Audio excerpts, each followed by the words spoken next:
morning, lovely people. It is Wednesday, the 3rd of May. Welcome to TDA the day after, your favorite news platform and the home of popular culture as defined by you guys, the culture. And you guys know, as always, we're lit over here. You have amazing hosts. We'll go ahead and introduce ourselves. It's your boy, Big Moss from the east side of the bridge. 6 foot plus of pure temptation and all that good stuff. Good morning. It is your favorite shade queen, Martin Royalty. They call me E-Man, the pro-black activist, TDA producer and news analyst, and of course, the melanin is jam-packed. Always. And we told you guys yesterday we had a special guest today, a little teaser. But you get her name for now, and then we'll get into everything she is later on. But please let them know who you are. Hi everyone, it's Tele. I didn't have, something like a tagline. A little tagline. So, you can call me the Coco Puff, I don't know. I love it. That's very good. You came up with that really quickly on the spot. I love it. How's everyone doing? Yeah, can't complain, man. Yeah. Can't complain. Good. Sun's out. I know. Listen, I just need it to be a bit warmer. Mm. And then, but the sun being out is it's a good start. Yes. Hay fever's killing me though. You need I'm to having use the to- tablet. You have to I take the am tablets. though, but I'm using the stronger one. Oh, is it? Yeah, you know the other one, Which other the one? yellow, the orange one. They're not paying me, so I'm not shouting anybody out. All right, cool. But you know the other one. It's I the think so, stronger one. yeah. Yeah. But you're meant to take one a day. It's good. Mm. I had to take two a day the other day. And my sister was saying to me, I think because I got back, it's the weather change as well, because that does affect me. But I forgot about that. Yeah, I that's was true. thinking, I hope I don't have a cold. But yeah, I think hay fever though is just, Yeah, I hear it, man. it's got me, man. It's actually ridiculous. And I feel like it started early this year as well. You definitely did. What month are we in? May? Yeah, it started like beginning of April. I think it was before that, even. Yeah, it's giving me Yeah. like, yeah. What does it do? How does it affect you? Asthma, innit? Huh? Mild asthma. What do they have asthma? Mild. I'm talking about... Why put my medical records out there? Like, what the hell? What if someone tries to it's a attack me and steals my inhaler? what is hay To fever? get at me. Has hay fever got something to do with asthma? Yeah, because it's about like your breathing. So triggers all it. that pollen and stuff, it triggers it. Yeah, it's like dust and stuff. Like, if I go into a room with dust, I'm very aware that there's dust. Even if you might not be able to see it, it affects my breathing. It's crazy. Yeah. And it kind of, like bad hay fever, I guess, it's kind of manifests like a cold, innit? Like you Yeah, said. yeah. So. That's what I've kind of had. I've been sneezing, like clogged up nose. And that. Is that clogged up? Clogged, right? Yeah, clogged up nose. Headache. It's like cold symptoms basically, Yeah. but it's not a cold. Headache as well. Yeah. These are damn bad. Down man. bad. I Dogs. don't get the headaches, though. Really? I typically just get the sneezing and the blocked nose and Nah, I all that. get a congested head. But I'm like migraine prone anyway. Okay. I get migraine every month. So I'm already on the edge. It just gets me. But what can we do?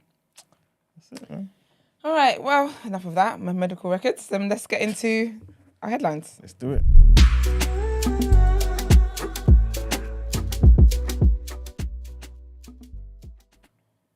All right, so the first headline, to be fair, all three of these headlines, are linked to what we were talking about yesterday. The D-Day. You know what I'm saying? The great King Charles. Your III. D-Day, by the way. But basically, according to a poll done by ITV News, or at least reported by them, when King Charles III is crowned this week, he's going to struggle to unite this kingdom. Well, duh. He hasn't united us before he's crowned. Yeah, but he's not had the opportunity to, isn't it? Listen, from when Elizabeth kicked the bucket, right? That was it. That was it. As much as far as people caring about the monarchy and stuff, stats FFL. It definitely dipped. I told you, I keep forgetting she's not here anymore. Yeah. No one's checking for Charles. Well, the survey of over 2,000 British people reveals that his subjects are deeply divided. His subjects, us. I like that language. Subjects. Oh. Both according to the UK nation that they live in and the generation that they belong to. By far, the starkest divide lies between the generations, with the younger people half as likely to support the monarchy as older people. That's because you people have no respect. Yeah, we're very uncultured. So ITV News compared opinions across three broad age groups. Those aged 65 plus, who either belong to the Queen's generation or were born during her youth. Those aged 35 to 64, who were raised during the King Charles's eventful youth as well. And 18 to 34-year-olds who are far closer in age to Prince William and only remember Charles III and Elizabeth II as elder royals. Asked whether they support having a monarchy, those who remember a young queen ascending the throne and aged alongside her are unsurprisingly more supportive. 70% of over 65s want to see the royal family continue. Meanwhile, among those who remember the dramatic youth of Prince Charles, now King Charles, support drops dramatically to 53%. Many in his own age group will have spent their formative years witnessing the wedding and later the explosive divorce of Charles and Diana. And obviously all of that controversy and conspiracy theories. I was going to say that if Diana was going to be the queen, people would definitely care for it. I would care for it. Agreed. Yeah. A lot more people would care for it. That's true. But ain't nobody checking for Camilla. I like her story though. But Why do you like her story? because I think it's lit to go from from main girl to side chick, then from side to queen. That's lit. She's not a queen, is she? She's the queen. What is it? Consort. Consort. She's a queen consort. Closer than anyone else was. Sounds like true. turbulence. Sounds like what? Turbulence. Yeah, but you know what I can ride. It's lit. She's got a good. I think it's a nice story. I like that love story about like obviously them wanting to be together. Yeah. I wish they'd never got Diana involved though, but I like the fact that they wanted to be with each other. I love when old love finds itself back together in the future. Yeah, there you go, It's man. beautiful. Not enough for me to say the pledge, but it's beautiful. All right, well, second headline, like I said, still to do with King Charles, and this is basically on the subject of inclusivity, like we were talking about yesterday. So apparently, the new regal stamps depict the king's crowning and the diverse range of causes the monarch has supported over the years. Remember yesterday we were talking about how he's proper into the climate, environmental change, and all of that type of stuff, right? So, based on newly commissioned wood engravings by the artist Andrew Davidson, the 4 stamps all have their own unique meanings, including the coronation, diversity and community, the Commonwealth, and also sustainability and biodiversity. It's the third time in history that the Royal Mail has issued stamps to mark a coronation, with the first being King George VI in 1937 and Queen Elizabeth II in 1953. The mail service is also applying for a special postmark to be stamped on letters in honour of the royal occasion, which will read as Coronation of Their Majesties King Charles III and Queen Camilla, hear this, Queen Camilla the 6th of May 2023. And that's going to run from April the 28th until May the 10th. And the last headline, police have pretty much said that a man has been arrested outside Buckingham Palace after throwing what is suspected to be shotgun cartridges into palace grounds.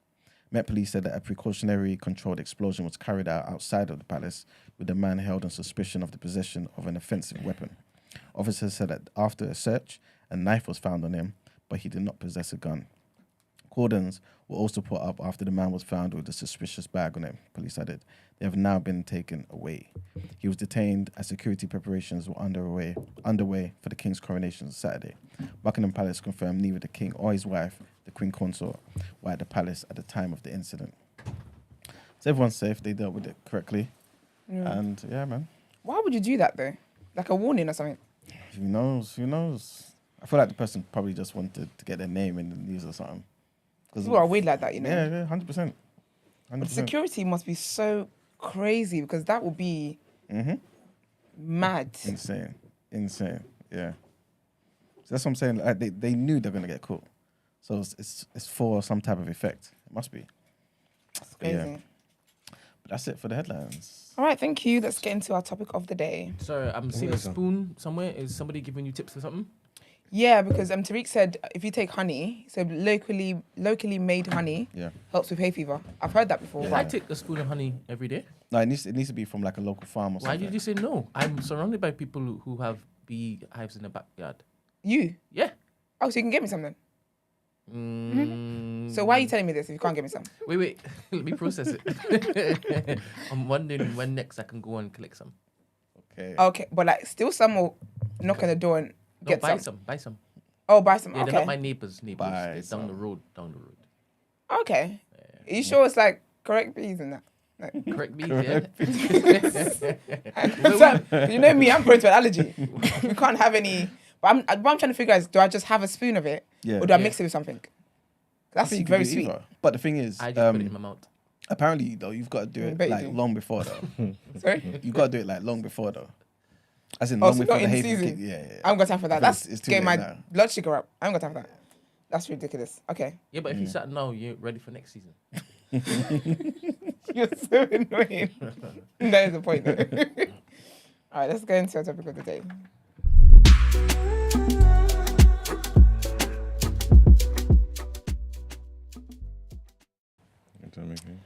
Okay, so we told you guys that we have a special guest with us today.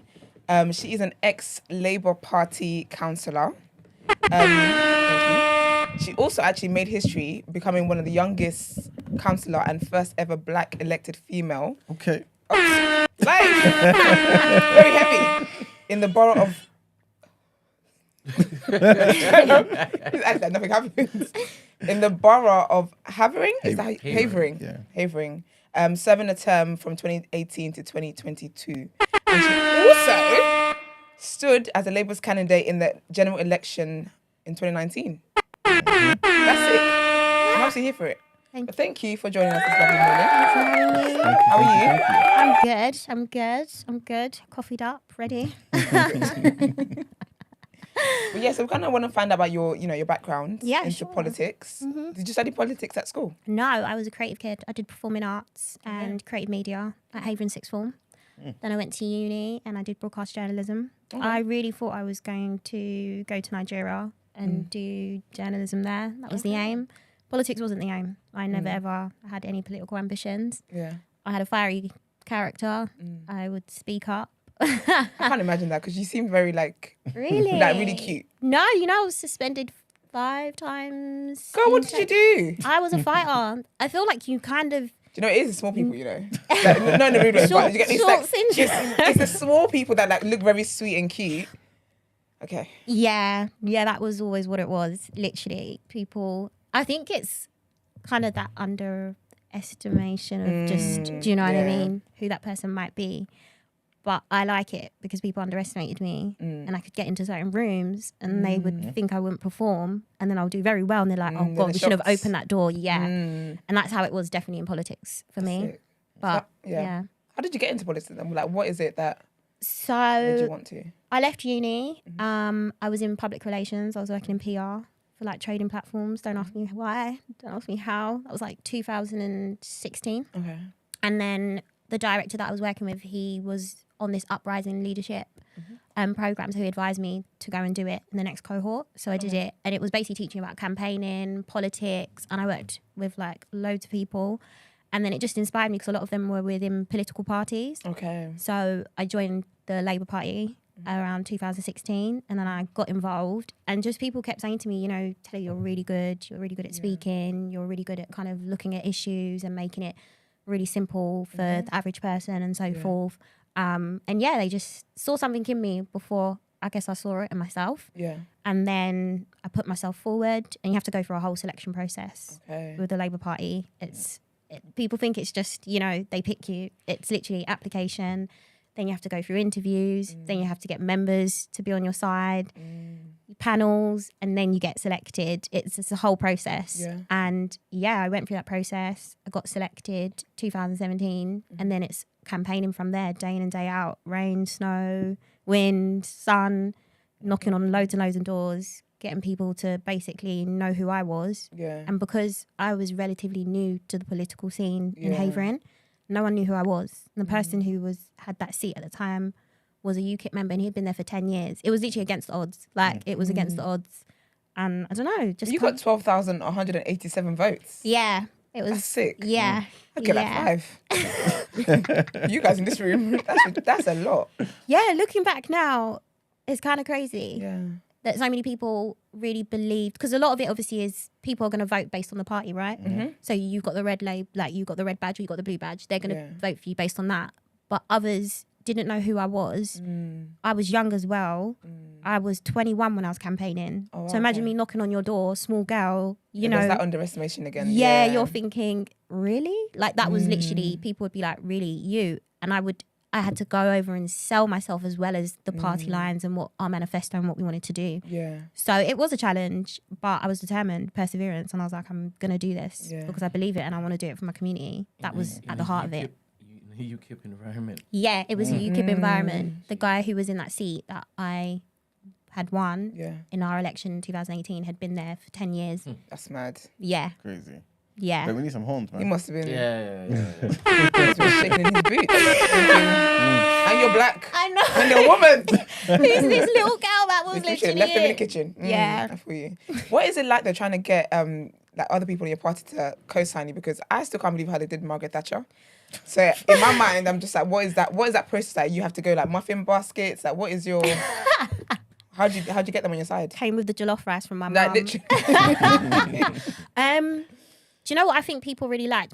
The fact that I was authentic. Okay. I was fresh. Like I remember I went to my first Labour meeting and everybody there was elderly, literally over 60, white. I was the only black woman who came into that meeting at that time. So you have like monthly meetings as part of the party before I decided to put myself forward. Yeah. And I feel like they like the energy, they like the rawness, they like the fact that I was bringing a new perspective, a younger perspective as well.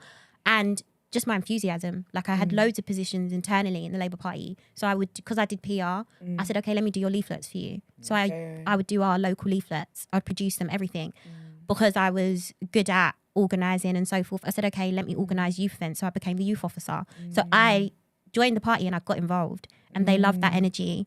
But getting them on my side, it's strategy. Okay. It is strategy. You have to be strategic if you're going to be in politics. And that's one thing I learned from like straight away. I had mentors who said to me, Tele, understand you're going to be judged based on your age, your race and your sex. Are you ready for that? And I'm like, yeah, cool. Then they said to me, okay, this is what you need to do in terms of getting people on your side. So learning from people who've been before me is so important. And that's what I did. And I used the strategy and I was able to win people, one based on my personality, but based on what I was taught from others. It's not easy, believe So me. sick. It's not. You make it sound easy though. Yeah. But I can tell that there's like a lot of like being proactive, putting yourself out there, like being intentional. Yeah. And like hard work. I can tell you're a hard worker. Can you? Oh, thank Yeah, you. that's really good. It's long hours. Yeah. Yeah. Early mornings, knocking on doors, speaking to members. You're convincing them. It's influence. You're influencing them. You're telling them like, believe in me, like select me. Yeah. There's other candidates. And that was one thing. And I'm a Christian and I feel like faith was a big part of it. Yeah. Because there was other people who also wanted to be selected for that same seat who had been in the party longer than me. Yeah. So I was going up against them as well internally, and people chose me. I thank God. Good God. Yeah. So what were some of the things that you were running on? Like what were you telling them that you wouldn't do? So for me, youth. So I was very much engaged in obviously doing things for young people within my community. And that was one of the things that I wanted to push. Obviously, we had like heightened knife crime and other issues then, and children's centres and other things were being closed in the area. So that was what I was very much pushing, policies around that. But we have a manifesto that's created and members are consulted and so forth. So there were things that I was very much passionate about, like I said, youth. And then the other aspect of it as well was housing. Lots of development was happening in Havering. The area was changing a lot. So for me, it was about preserving what we have, but also making sure that we have enough housing for the future generations. So those were the two areas that I was pushing. And I think people really resonated with it. And as well as health, like my mum is a social worker. My mum has been within the health sector for many, many years. So again, I always applied my life to most of the policies, and I think that's what engaged It's people relatable. and what was relatable, Whereas just saying, okay, this is what the Labour Party, this is what we believe. People want to hear, okay, what do you believe? And how have you got that experience? And believe me, being 21, 22, people were like, do you really have experience? And no, I wasn't experienced compared to other people, but I've lived certain things and I can see certain things that we can do to improve. And that's kind of what I did in terms of policies and areas that I push.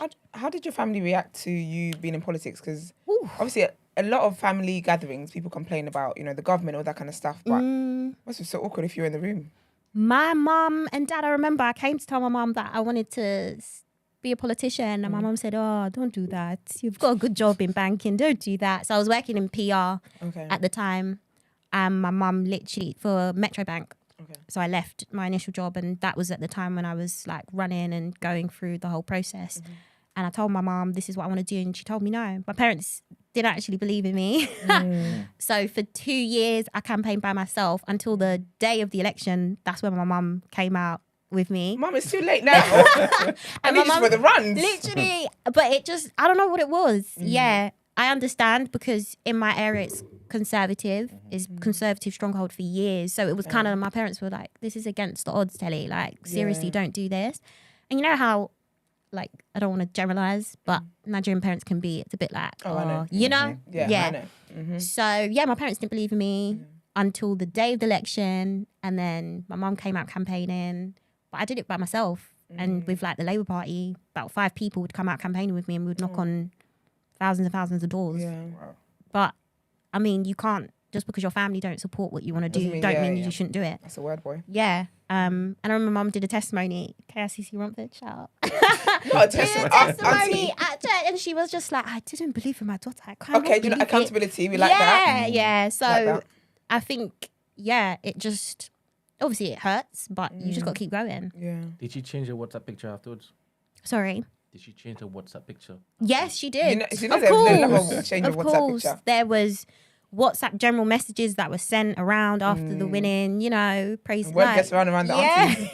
But I have to admit, I wouldn't have won it if it wasn't for my community. My community really did. As soon as I was getting closer, it was crazy. The amount of people that were saying, like, our daughter is running. Like, we need to that's go so out there. sweet. People who had never voted, voted because I was standing. Oh, that is so powerful. That's so lovely. So yeah, my community was big, and I lived in my whole life until last year when I moved. So yeah, my whole community, school friends, church People members. you beat up in school? I promise you, people who actually did not like me. No, seriously, I had people who literally were like, She's such a politician because she actually promise rephrased that. you. She said people that did not like me. it's not my business. People who did not like me were like, no, I'm actually coming out and supporting you. I'm amazed. I'm impressed. You've come a long way. I had teachers. I was going to ask about teachers. They must be so proud. Yeah, I had teachers who messaged me on Facebook and was like, Tele, honestly, I'm generally proud of you because, like I said, I got suspended over 5 times in secondary school and again in college. Yeah. Girl. I wasn't, So they literally came out and said, we could never have thought this is where you was going to end up. Yeah. Did you ever have any teachers tell you won't be great? Yeah, all the time. So basically, whenever people tell me that, obviously I believe you because I did ask you. You didn't say it unprovoked. But some people say unprovoked and it caused me to have some doubt in that story because I'm just like, everyone says that. Okay, sure, kind of thing. Or if you were just a naughty child, because my teacher would say that. They're not psychic. But okay, that's really lovely. The teachers don't really say that to people, do they? Do you know what? I It's feel like only in it's the a point of movies. frustration, isn't it? You've never in seen the movies. You Life, know, like you've never seen it in the classroom. Like they've never done it. No, but do you know what though? I had a teacher. Actually, let me not say her name. I don't know if she still works in the school, but she will really humble.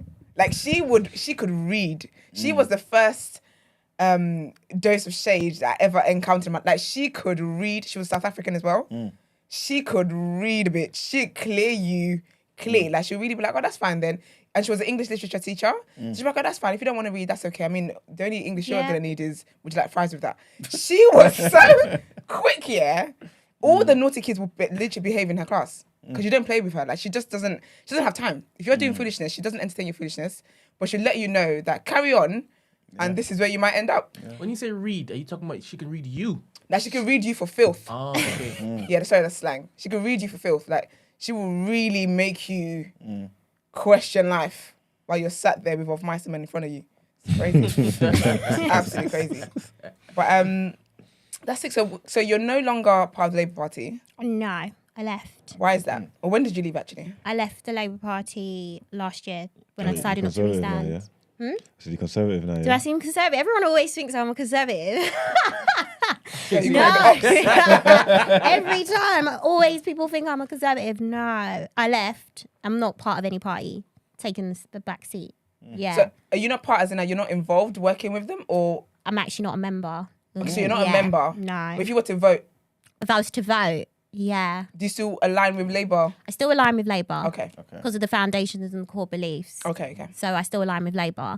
And I always say at the end of the day, it's not just red or blue. You've got to look at the candidate who's running Yeah. in your area.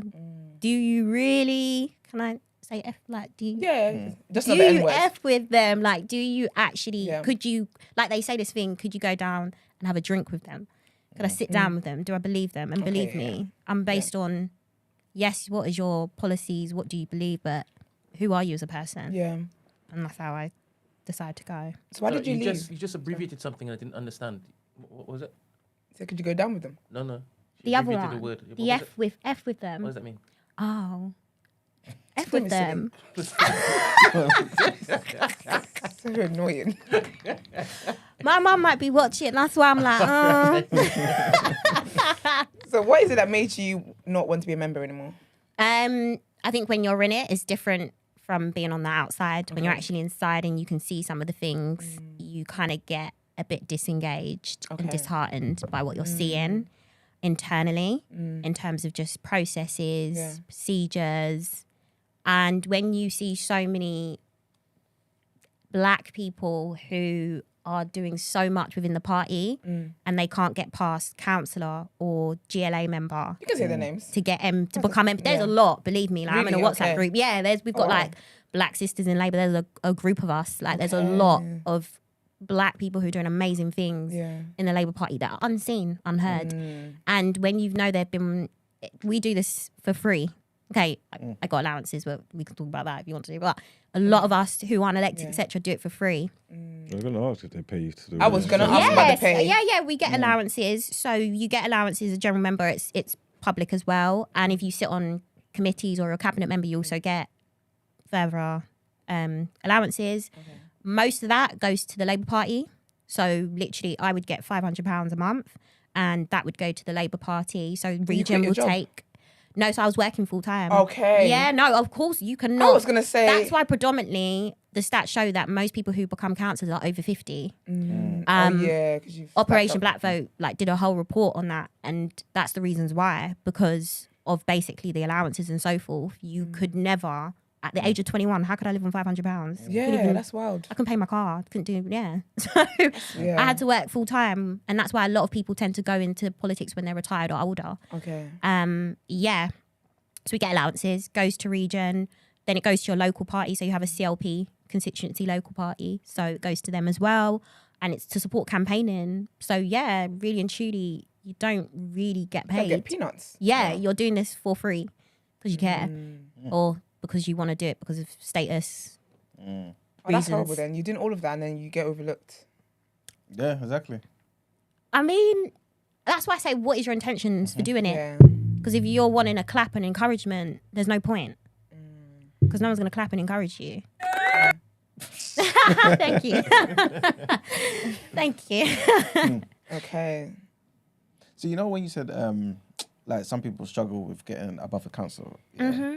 What are kind of the different positions? So you can become a councillor, you become a GLA member. So also it depends on the council, the local authorities. So I'm talking about London authorities, because there's obviously like parish councils and so forth, which is different. But yeah, councillor, Greater London GLA member, and then you become an MP. Okay. And there's even, well, back in the day, EU positions. But yeah, it is difficult to get to an MP position, because now you're talking about, in terms of selection process, a lot harder. Okay. And if it's a Labour safe seat, for example, it was a Hackney, yeah, it's like, millions of people probably want to come forward, not millions, like there's loads of people who want to come forward and most likely will get that position before someone who's new and just joined the party. It's kind of like serving, do you know what I mean? It's like you've served your time in the party, okay, now, you're most likely going to be selected. Plus you have to get union support and back in.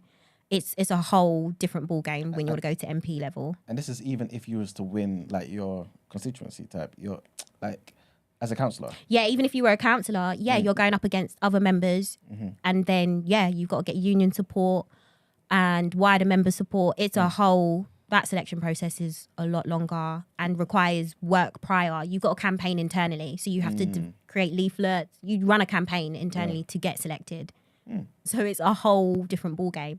It's something you can't just say, you throw your hat into the ring. Because I used to work for MPs in Parliament, and the MP that I worked for, Meg Hillier, she was like, you can't just say, right, I'm going to stand up and run, you know, to be the leader of our party or to be an MP. You plan that because you have to have the finances to do that. You have to get union support and back in. You have to have members back in. It's a whole different ball game. It's not easy, especially if it's a Labour safe seat. You're fighting a bunch of people for that. So I guess this is why you find any type of MP pretty much has been putting in like decades of like work. Most time anyway. Most times, they've been putting in decades of work. They've built, politics is about relationships.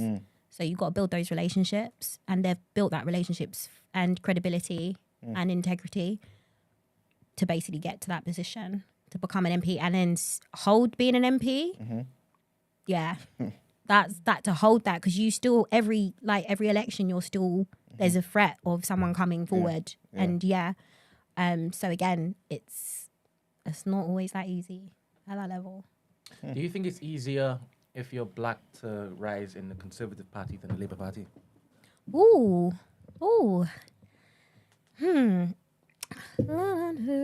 To be honest, I think because the Conservatives want to seem like they're more diverse. So if they see, there's kind of a thing called A-list within the parties. So they have like an A-list of people who they believe will be good candidates in the future. Okay. So if you're seen as this bright, shiny ethnic minority who's got influence, most likely you could rise quite quickly, because the Conservatives have that kind of stain in terms of a lack of diversity in the general public. So they know it's good for them. At the end of the day, a political party wants to win votes. So they're going to do anything to put candidates forward that, you know, are going to win them. Exactly. It's the same if you're in a company. They're going to do things like, I'm in consulting. They're going to put forward the best consultants for that client, because they want to win that project. So it's the same thing in politics. So yeah, I think it probably would be easier for you to rise an ethnic minority.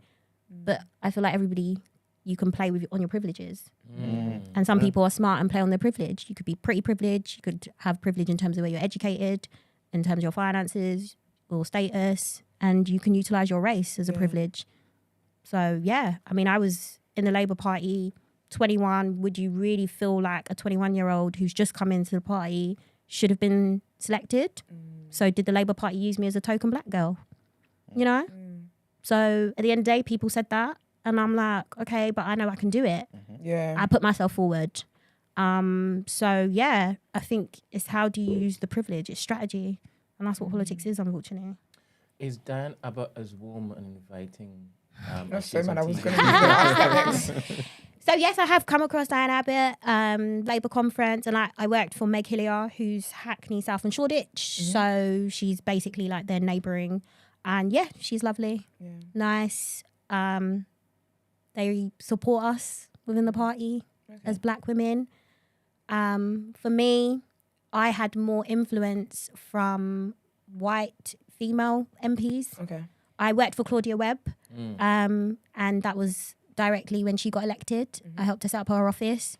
And yeah, that was the first time I had a real interaction and close bond with a black leading politician at that time, and she really got it. So yeah. What was it with Diane? Was it her email was leaked, wasn't it, the other week? Yeah. When these leaks happen, right? Do they get to the bottom of like who the mole was? Like, is it actually investigated, or did you just make the public think something's happening, but then behind closed doors you're all kiki, like not all, but they're all kikiing about it? Do you get what I mean? I feel like they make the public believe something's happening, but they think, oh, look at these idiots. They don't even know, and they're just going out for brunch after. Do you get what I mean? It is investigated. Okay. How far into the extent of the investigation, again, depends on the situation. I hope that wasn't too political. Kind of was. My answers. It is investigated. It is. But with anything, I feel like sometimes, do we use like a common sense approach with some of these things that we read in the news? Like, we all work in organisations. We know it's not all honky-dory and perfect. So, yeah, I think even though political parties should have a higher, way of doing things, moral footing and so forth, there's still cracks, and that's been proven, So, yeah, it's not always perfect. when like Partygate happened during COVID, like, were you happy that it was, as in like not you personally, but like the Labour? Like, do you know what I mean? When there's a scandal with Conservatives, are you guys like joyful inside and like, Yeah. oh, look at this and Yeah, we're sitting there rejoicing. We're like, okay, how are we going to use this? Of course. That's why so many people probably were a bit annoyed about Keir and saying that he, you know, wasn't using some of the things that were happening to hold the Conservatives accountable during COVID. And I think it depends on your temperament and how you are. But yeah, no, we're like, we wait for them, especially if you're in opposition. So where I was in Haven, we were in opposition. Yeah. We're not in a Labour state. So anytime the Conservatives done something, we're on it. We're on it. We're on it. We're on it, because it's a way to show them that they're not competent. Yeah. They ain't got the capabilities. Why do you keep voting for them? Are you serious? Are you no? Yeah. I So get we you. love it. We wait for them. Wait for them to mess up. We wait for them, of course. That's interesting. But man doesn't like when it is the Labour ops get on to the Conservatives. Do you know what it is, yeah? That's not the case, right? Basically, my thing is this, right? I feel like I loved Labour under Tony Blair, right? Okay. And I feel like that was pretty much their apex, right? And I feel since then, well, after Gordon Brown and all that type of stuff, when they became the opposition and stuff, even under Corbyn to some degree as well, there's no real initiative and creativity, right? At least on a mass scale, right? That you can see. And I feel as though everything's just very reactionary. Whatever the Tories do, okay, cool. Well, look at what they did. Where's the, you know what I'm saying? The something new, something fresh. Again, maybe I'm thinking about the good old days with Tony Blair, with the new Labour Party and all that type of stuff, yeah. But where's a new thing that makes me feel confident that you guys can do something? Okay. I think comparing those times are a little bit Yeah, different. that's We true. have Brexit, COVID, that has distracted a lot of us from talking about policies around housing, environment, etc. And that's why I feel like this next section is going to be interesting, because now we're going to see real policies and not talking about getting Brexit done or talking about, it's post-COVID. Now we're looking at those are the areas which people really care about. So I think you're going to see visionary type of manifestos. And it's interesting because Jeremy Corbyn came out with lots of visionary I was gonna ask you vision. this. Yeah, came out with a lot of things within the manifesto in 2019, and people were like, it's too much, it's too much, it's too much. people. You know? Do you know what it is? So it's interesting that people want it, but then when it's done, it's like, no, it's too advanced for us now, you know? With Corbyn, yeah, my thing is, I say on the show all the time, I'm all about the economics, right? Yeah. And I feel as though he's too far left, right? Too much of a socialist. And I feel as though a lot of his policies weren't necessarily realistic. And that's my thing. Yeah. My thing is about the policy and how realistic is it that this particular policy can be implemented. Yeah. And I didn't feel that necessarily with Corbyn. Yeah. And then, so. And I agree. Like I would say I'm moderate, and I probably think that is why there's such a division always within parties of left, right, moderate, etc.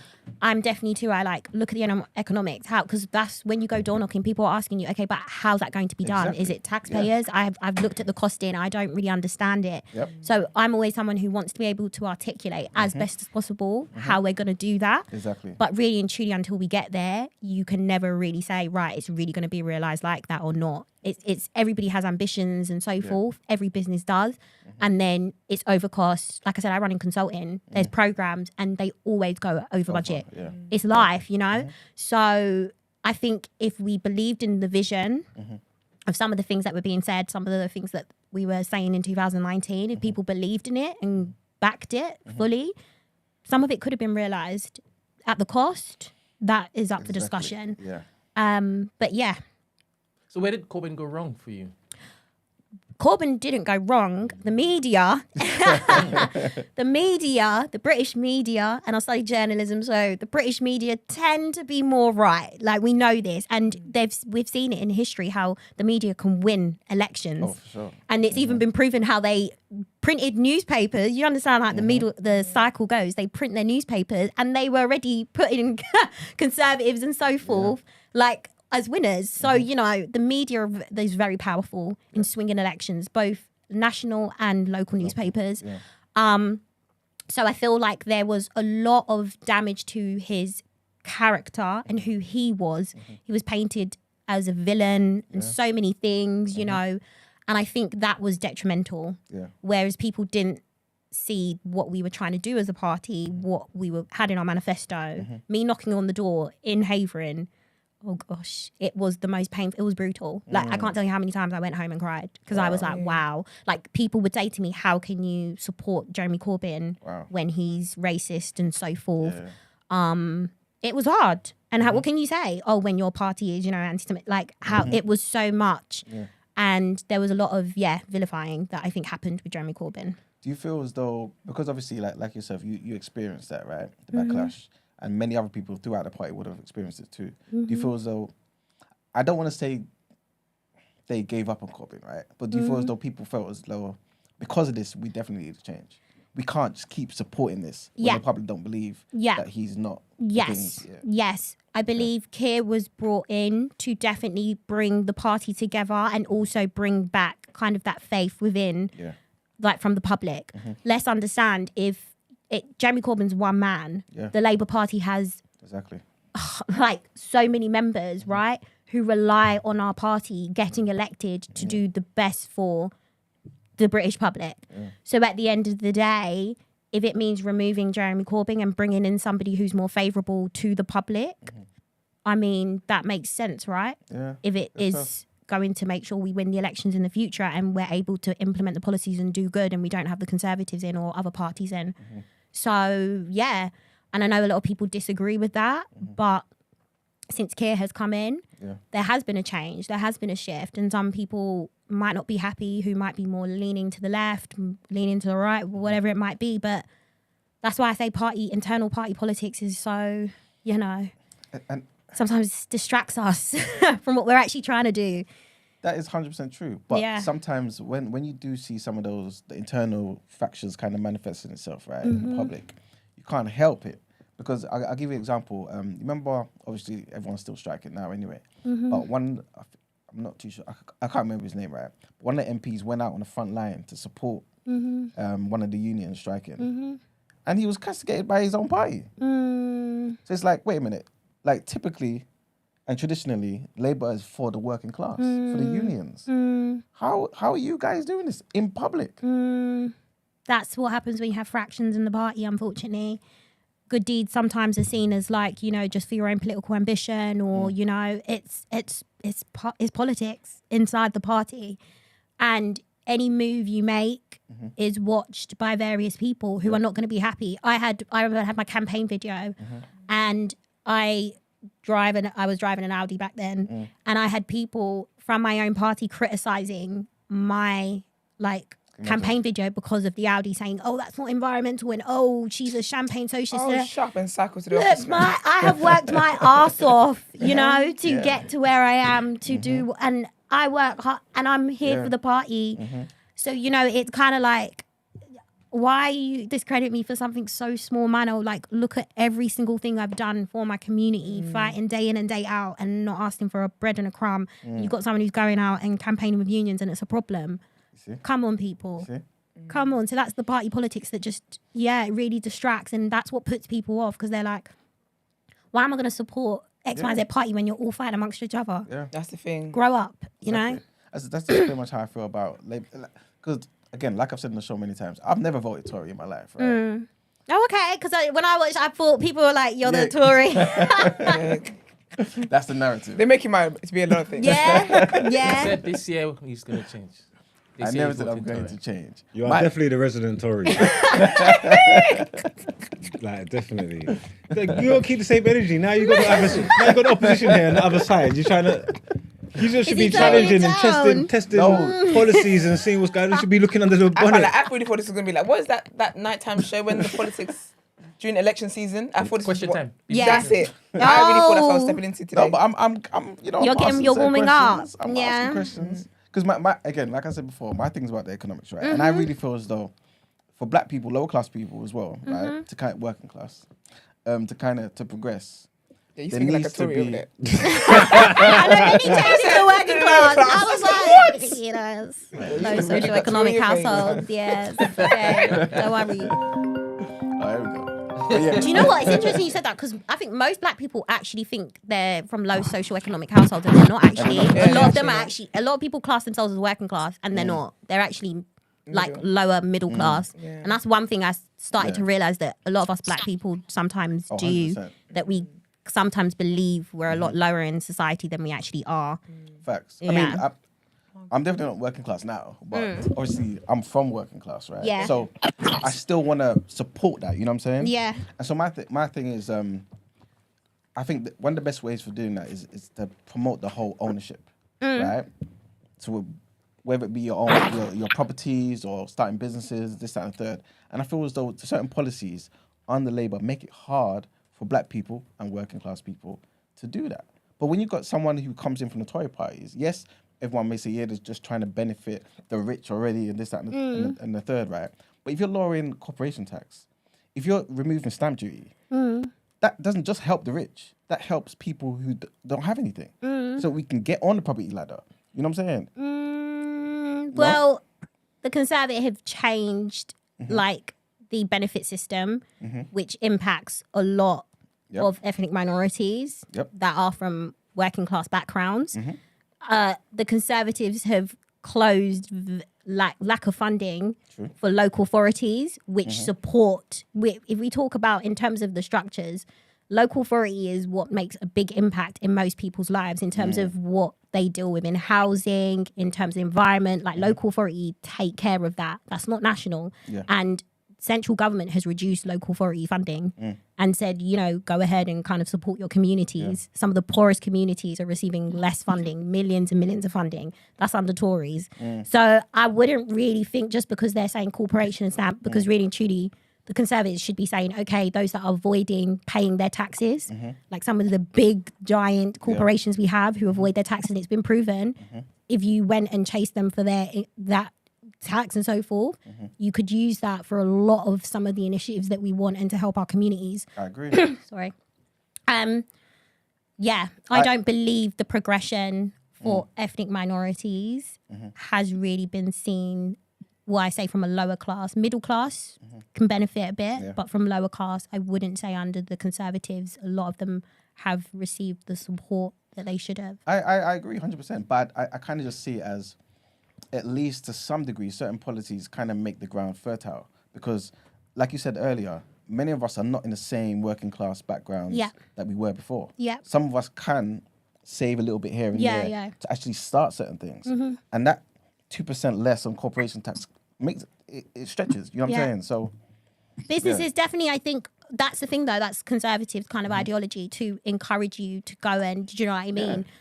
In terms of like work, entrepreneurship, business. So yes, fundamentally, that's why I say there's benefits for middle class, but when we look at lower class and so forth, there's not really benefits there under the Conservative. Okay, we'll come back to that. we got a caller. Good morning, caller. Do I put these on there? Good morning, you all right? All good, thanks. Is this Mr. Tariq? The one and only. Yes, it is. Tele, like, don't let him lie to you, man. He's a Tory like a heart. I can tell. For real. Do you know what? Like good conversation so far, man. Honestly. But yeah, like honestly, like I feel like everything Tele like talked about so far like is spot on. If I'm honest with you, and you know, with the whole when it comes to like maybe talking about the economics and like trying to be better, like not being working class anymore. Tele like just touched on it, like how it's not just about helping us like for now. Yes, obviously the Conservative, like they've got like all these beautiful things where like, oh, like that we're going to get the taxes down, etc. But it doesn't help in the long run. But yeah, so like I just want to talk about like obviously like, because you've been a councillor, like just in terms of what's the day-to-day life of a councillor, because I feel like councillors do a lot more work than just MPs. I mean, yeah, we are definitely. It's interesting because if you're an MP, and especially if the party's not in power, so you're not the current administration, it is hard for an MP to do a lot. And working for an MP, I saw that. And Meg always used to say to me, Tele, and I'm glad you said it, you have a lot of power being a councillor because you're on the ground. What my day-to-day would be, so we would have meetings. So I would have evening meetings. So I was on 2 committees. I was on Children and Learning and Crime and Disorder Committee. I also held, between 2008 and 2019, I was the member for diversity and inclusion, and I had to write a report. So I held that position. So it meant meeting various businesses, organisations, groups and so forth, and just understanding what were the diversity issues. And I've done a lot of work in that area, which we can talk about. In terms of committees, so you get reports. These could be 300 pages. You'd get them. You'd have to go read through them, put forward recommendations. So I'd meet with like senior directors within the local authority to basically speak to them about their service area. So whether it's children's services, just how we're performing, what we can do better, anything that I've heard on the ground, and yeah, put recommendations. Other aspects, and my favourite part was casework. So residents would come and contact me. That could be via my phone, anytime as well. It would be anytime, 2 a.m., 3 a.m. I would have people contacting me saying, you know, I'm just about to be evicted. And then I would basically have to write an email or a letter and support them, get them help. There's many people that I got them housing. There's many people that I stopped social services getting involved with their families. I dealt with all cases. Believe me, there was travellers. We have a traveller community. There's travellers within who would be on green spaces within the community. So I would have to raise that, talk about the policies and so forth. Yeah, there's lots. And then on Saturday and Sundays, I would have a counsellor surgery where residents could come and they would speak to me, basically let me know their problems, and I'd have to action all those cases. We have council meetings, so full council meetings where all of the politicians come, and then we basically talk about, it could be setting the budget, it could be talking about a certain agenda item, a recommendation or something that's going to be put forward within the local community. So yeah, I would attend and represent my community. We ran campaigns. So the Conservatives are like, we're building on this green space, and my residents didn't like it. And then we'd run a campaign. So creating the leaflets, that's the big thing I did, creating the leaflets and so forth. And yeah, campaigning to make sure it didn't happen. It's a lot of work. Yeah, and don't you think like being a councillor, like you're a lot more like hands-on rather than like just being an MP? Because being an MP, like you kind of concentrate on like being like in London or like being in like a House of Commons, whereas like being a councillor, you're a lot more hands-on, and like you've literally got that, like you said, like people can call you at 2 o'clock, 3 o'clock in the morning, and you're there for them straight away. So don't you think that is more important? That a lot of people should be concentrated on starting it from the community, like within, and then voting for the councillors they want, rather than concentrating on like the party, like, you know, the two political parties like in Westminster. So I definitely believe that anyone should start off as a councillor, because you need to understand the community before you say, okay, I now want to represent the whole constituency. And you definitely get that knowledge and experience. Would I say that, you know, councillors work more than MPs? I mean, no, because I've worked for MPs, and the MPs I worked for, they were there until 1 a.m, 2 a.m. It's just a different dynamic in terms of you being on the front line. As a councillor, it is more of your duty to be on the front line. As an MP, you do have to spend time in the House of Commons representing. You do have to do other various things. So it's just different dynamics, really. Yeah, I hope I answered that correctly. Yeah. Did I miss anything? No. Yeah. No, you did. Like you definitely have. What the point I was trying to get is like, it's more important, obviously, like voting within your local elections, local council elections. 100%. Yeah. Would I say to people, I believe in voting, vote. There's people who died for our rights to vote, you know? So I believe in voting at any election. And I really hate when people say they don't vote. That really annoys me. But if you really want to see a change in your local community, believe me, yes, get out there and vote for your councillors, because you're really going to see an impact if you vote for the right person who cares about your community. They will go beyond and above. And that is exactly what I did. I went beyond and above. Some people were like, you're doing too much. It's okay, relax. But it was like, I'm here. I want to do it. Yeah, so it's important. Do you have any friends? Yeah, and you know, sorry, Tariq. Yeah? Do you have any friends? Then I go, sorry. Sorry? No, he said go ahead. Oh, no, go on, sorry. Oh, thank you. Do you have any friends over when it comes to the party? Yeah, so actually I had an opportunity to write, and unfortunately COVID happened, but I had an opportunity with the local government association to write a book about young politicians, and I brought together people who were in Lib Dem, Conservative. There was a girl who ran in West Ham. So yeah, I brought together various people. One of my friends, really good friend Ade, he is Lib Dem. But my friend Mete, Labour, Princess. Yeah, so I brought together a collective of us, and we had the opportunity, but unfortunately pandemic hit and we didn't do that booklet. But yeah, no, I'm not someone who goes, I'm not going to work with you because you're conservative. I'm not going to associate myself with you. No, it's not like that. It's important. Would you watch them sideways though? Yeah, if your characteristics and you're voting, I can't lie. There was some, there's some crazy things like we would literally. There's a lot of backroom discussions, and saying, yeah, if you support us in this, then we'll support you in that. And then we'll go into the town hall and they wouldn't vote with us. And then I'll come out and they'll be like, sorry, Tele, I like you, but like, we get whipped. So there's party whips. So you have to vote.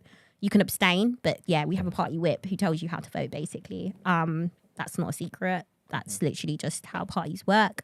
So yeah, and there would be some of the Conservatives who I'd be like, no, but I actually like you. I like you. And then they wouldn't back us. And then I'll come out and people say I have this judgy eye and I'll just look at them like, seriously, really? You're going to sleep well tonight then? Cool, that's your business.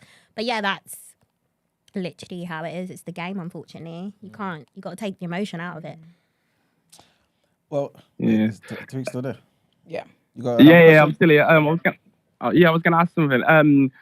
I was gonna say, like, do you think that voting locally and doesn't necessarily mean that you have to like?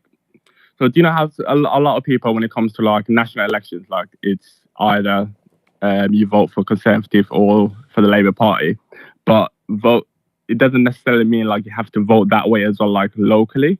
So with your local councillors here, like, do you feel like you have to vote what kind of impacts you?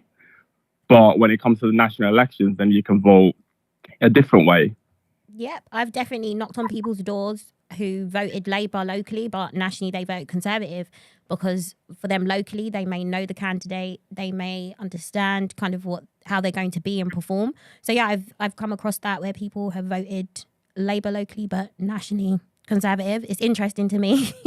But yeah, you've got to understand as well, locally, although yes, we have our national kind of policies which translate into local, we create our own manifesto locally, and it's very much tailored to what is happening within our community and the issues tailored to our community. Yeah. So yeah, sometimes that's why people will steer towards, Labour or Conservative because their manifesto is more aligned to what's happening in the community.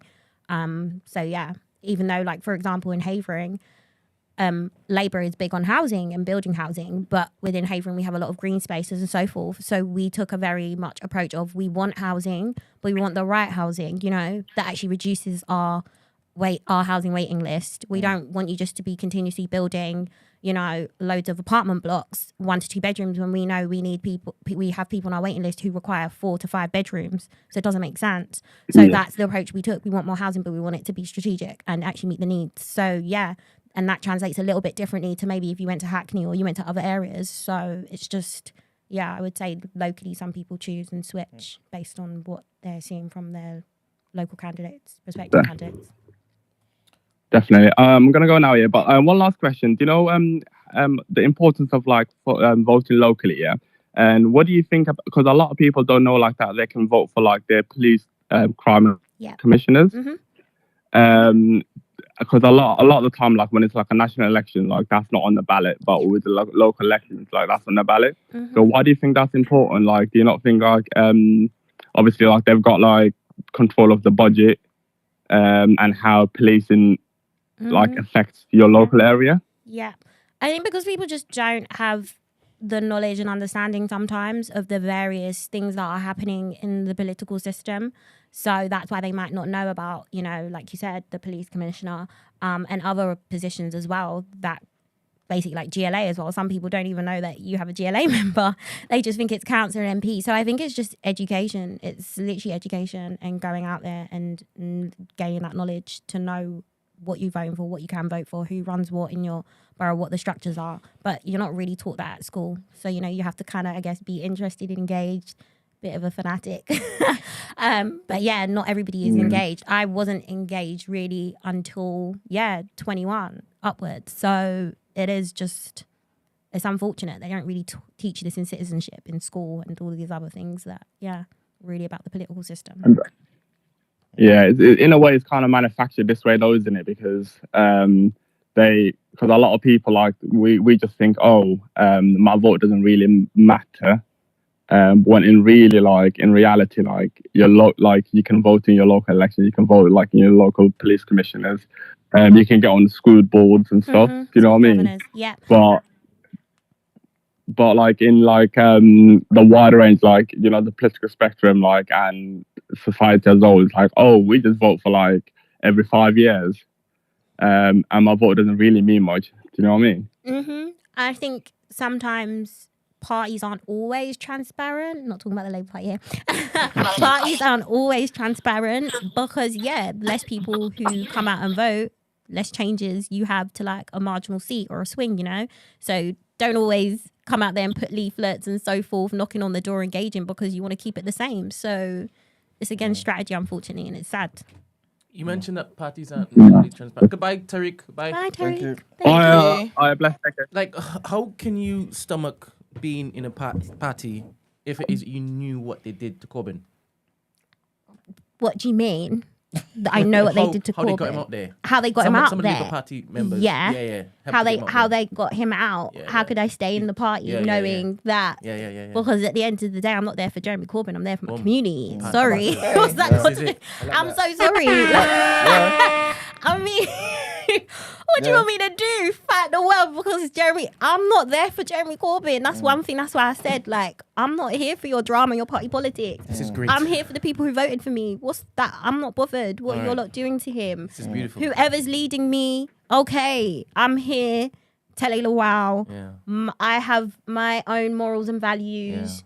Yes, some of it aligns. You're not going to align with everything in the party. But I'm not here. The people who voted me, I'm on that mandate. I'm there for my residents, my constituents, my voters. What the party did Jeremy Corbyn got to do with my voters? No, they don't care. I'm not working today, guys, because sorry, I can't help you, Susan, with the damp in your house that's affecting your breathing. We just talked about breathing and so forth. I can't support you because today Jeremy Corbyn has left the party and it's upsetting me. Or sorry, I can't help you raise funding. Like I used to have a charity, a woman called Pegu, and her son died years back, and she runs a knife crime charity in Harold Hill.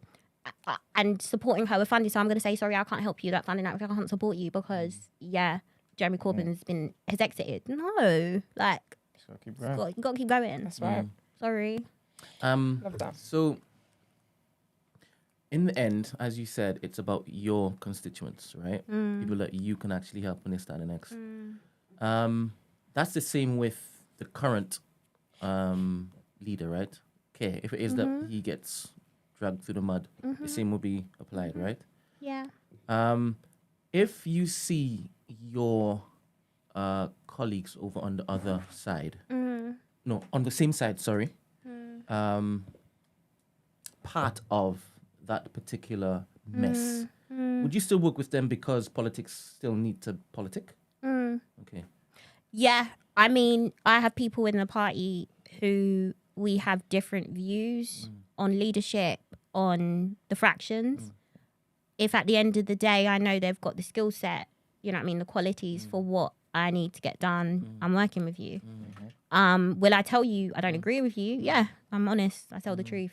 But doesn't mean I'm not going to work with them because, you know, there's some things they've done in the party, unless it really is against my moral compass. It's really against what I believe, and God is really going to judge me for working with them. I'm be like, sorry. But no, overall, yeah, you got to do what you got to do. People generally think a political party doesn't run like a corporate organisation. It does. It's the same. Like we have people we have to, like you have funders of the party that you have to literally, you're held accountable. Same way you have investors and share. Like it's the same things, same structures. So I don't know why people, I guess because political parties are supposed to put them on a higher, more kind of pedestal. So that's why. But it's run the same way as a company, literally. If they ever come for you, would you be a whistleblower? Would you sing? What? Who came for If me? they came for you. Who? The party came for me. Yeah. I mean, if the party came for me, If they, if they ever came for me, would I take it? Would I fight? yeah, you would definitely fight. You know, yeah. she's I would been fight. fighting. I would fight. What? Yeah, I would fight. I'm so sorry. Like, I would definitely fight. Anyone came for me and I believed I haven't done anything wrong, of course I'm going to fight. And I've proven that. In my own local authority, I came out George Floyd times and I called them institutionally racist. I called them institutionally racist. And I remember, you're just doing this because of George Floyd. I was like, no, but I've been working on this for 2 years prior, actually. No, I had literally members, joint letters in the press saying she's lying, this, that, and that. 2 years later, LGA did an investigation. Report came out. Havering Council is institutionally racist and sexist. You did that. So at the end of the day, I'm going to speak on the truth. I'm going to speak on what I believe is right for the better of generally, like, just people. I don't care what the backlash is on me. Like, I don't care. I'm going to do what's right because I want to sleep well at night. Sorry. Before we get into like talking about a bit more about the local elections tomorrow, right? You mentioned, and this is what I was going to ask you before. You mentioned about just now to Brent about how every party has funders, Yeah. right? And earlier you meant, you know where I'm going with this, right? Earlier you kind of criticised the Tories, basically saying, look, if they taxed X, Y, and Z, right, a bit more, or at least not tax them, but, you know, let me get it right. Basically, those who are avoiding tax or evading tax or whatever it may be, if they get the appropriate tax from those people, they'll be able to obviously use it to do certain things, right? Yeah. Couldn't one say the same thing about Labour? Because they're obviously going to be funded by certain corporations, right? They will be. Not corporations. You're funded by people, and Labour's funded by people, union, and members. And obviously, some of those members might be part of big corporations and have senior positions in big corporations. Would they want to sit there and tax them and so forth? Every single politician currently in the Labour Party, they come out on Twitter, they come out in the chambers, and they say, get that money from those big corporations. Okay. So you go by their word. And when they get elected, you have to see, and then you can hold them accountable. It is what it is. The Conservatives are in power now, but if you look at the people who are funding them, some of them are part of these big corporations, and they're not trying to hammer down on them. So they're the party in power right now. Yeah. You know what I mean? So we can't know for sure. You can't know for sure, no. You can't until Labour gets there, realistically. I'm not even trying to be like political with that. They've said it. Until you get there, then you can hold them accountable and say, do you know what? You lot are lied. You've not done it. You've not. And it's interesting. I remember when I was in Nigeria, I don't want to talk about Nigerian politics, but I was in Nigeria doing journalism, and Buhari just got elected, and he had this 100 days of like cleaning up corruption, etc. He started off on a high. He started off on a high. He actually took some of them. Yeah, mad. we all got. He took got some arrested. of them. Yeah, people He got was arrested. working with working with the US, seizing assets. Thank you. We said this is time. This is the time. Thank Thank you. His first 100 days, we saw it. Then after 100 days, silence. So you know what I mean? They say Silence it. and chaos. Can they do? Thank you. That's all I'm saying. That's all I'm saying. And you also mentioned how on a national scale, there's certain things that's different to the manifestos on the local, right? Yes.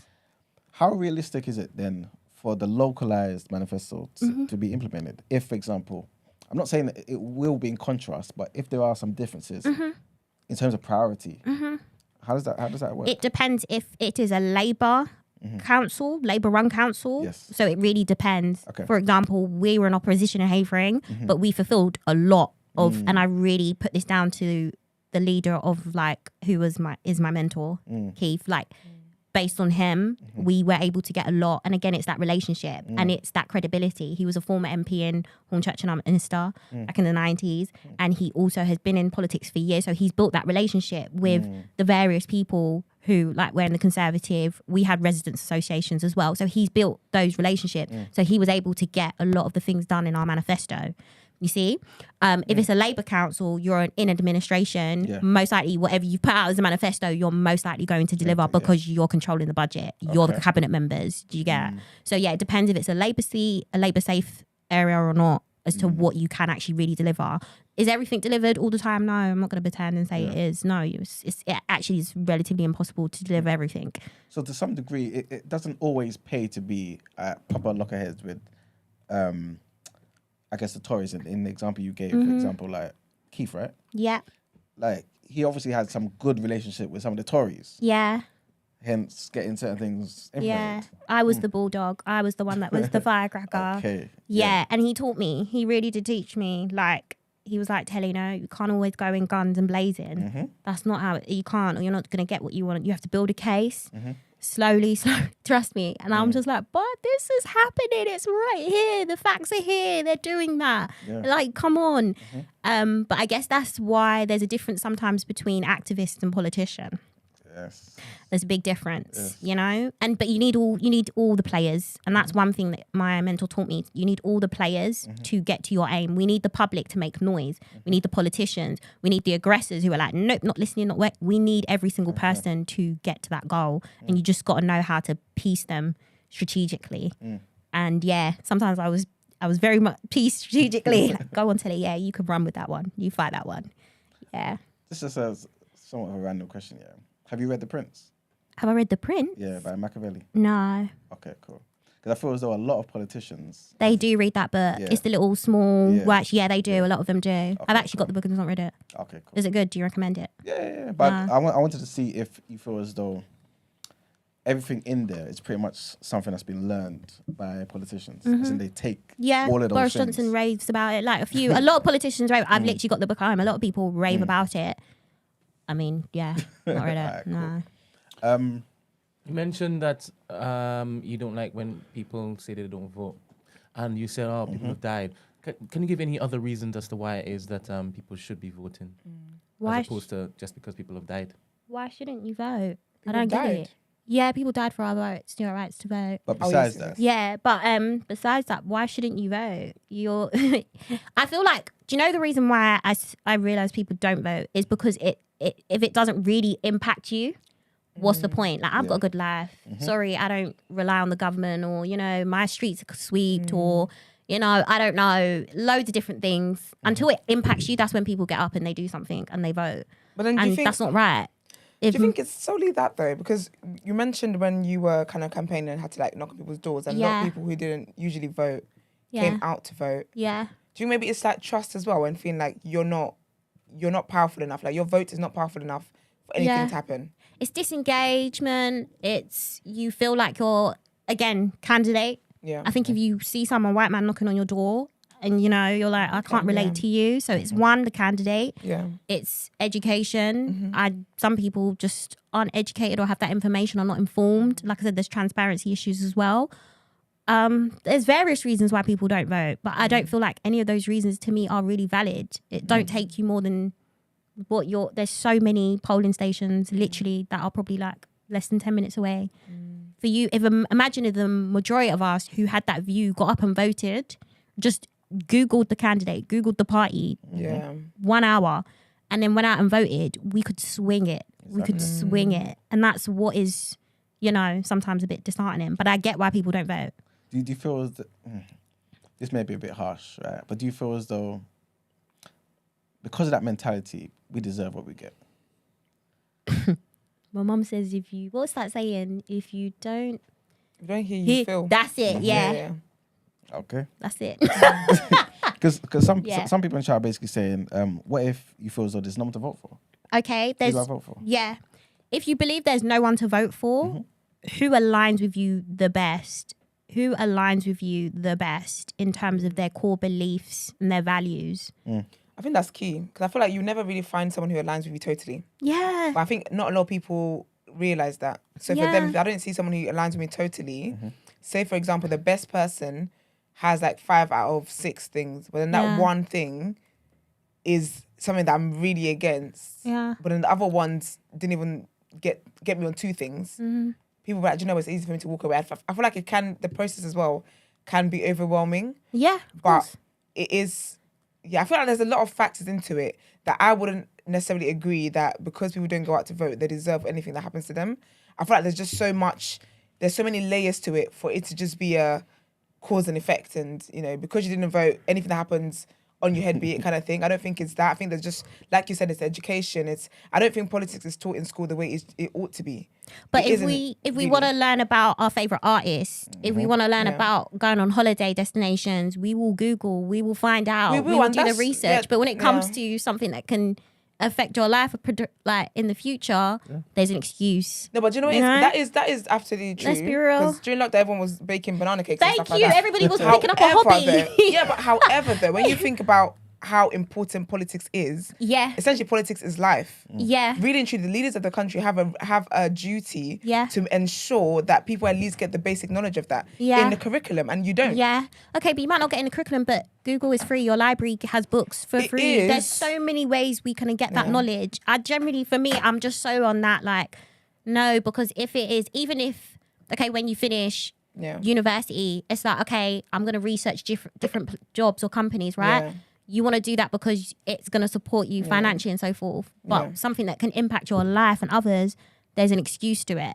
Yeah. I don't get why there's always an excuse to us just going out there and Googling or literally going on the websites of the Conservative, the Labour, Lib Dem, Green, whoever it is. It's not hard. Because for most people, it don't really make a difference, man. This is it. And I think that's what I'm saying. Like, there's so many layers to it. I get it. Because you're somebody who, for example, you feel like you're in a working class position, you're struggling to pay your bills, you're doing this and whatever.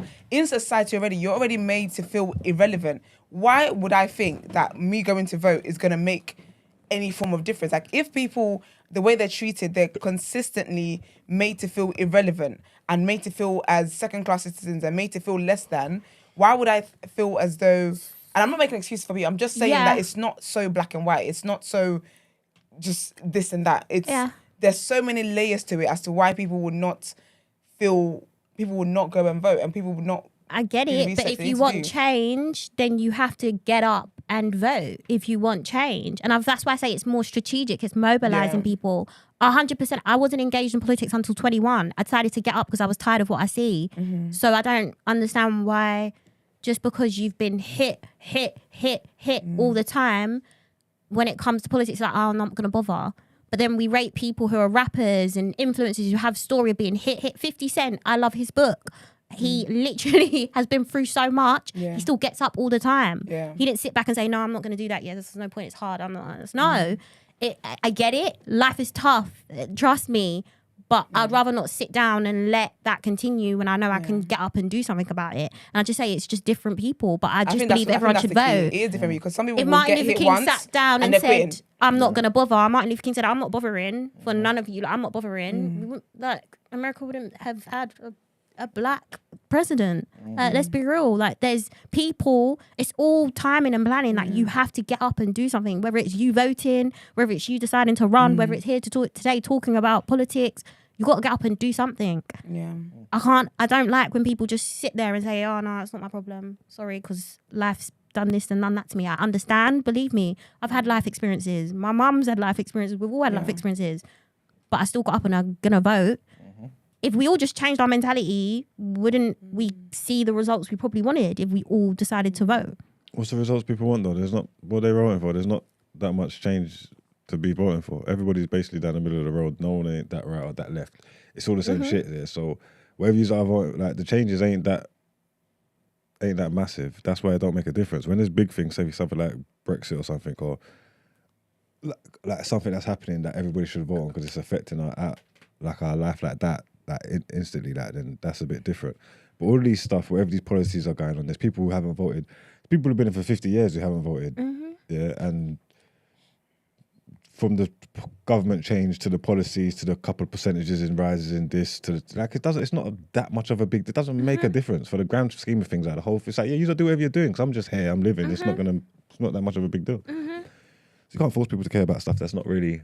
I get it, and that's why I leave people. My opinion is they should vote, and there is one thing I do want to say on that. There is, I believe, a heavy emphasis on politics being the saviour of all our problems, whereas you've got charity sector for that reason. You have people who set up their own businesses. Do you know what I mean? It's a collective. It's not just, get up and vote. But I feel like if you have that basic right and you can just go and put an X in a box, do that. And then if you can be part of a charity, do other things, whatever you can do to go make change, yeah. But I think there is a big emphasis on the government will save all our problems. And let's be real, no, it won't. That's the tough reality of it. Yeah, I don't know. I don't know what the people saying that people will get the results that they want. I don't think people even genuinely know what they want. What's a goal that people are going for that's gonna Out of this, 'cause Basic he lives. necessity of life, just to Who's live. gonna take us out of this because he lives? That's Who's because best placed? that's because Yes, we're in yeah. it. That's a bit different. Like that's something that's going to affect everybody because we've been thrown in it, and it's going to affect. That's something that's different. Like, we been 'cause thrown But you've we've been thrown in similar. People have been forced to care about the cost of living. Like if that makes sense. Like because It's affecting because everybody. it's gone because of the rate of inflation. Everything's gone so high. The food, people's rent, everything. Like people been.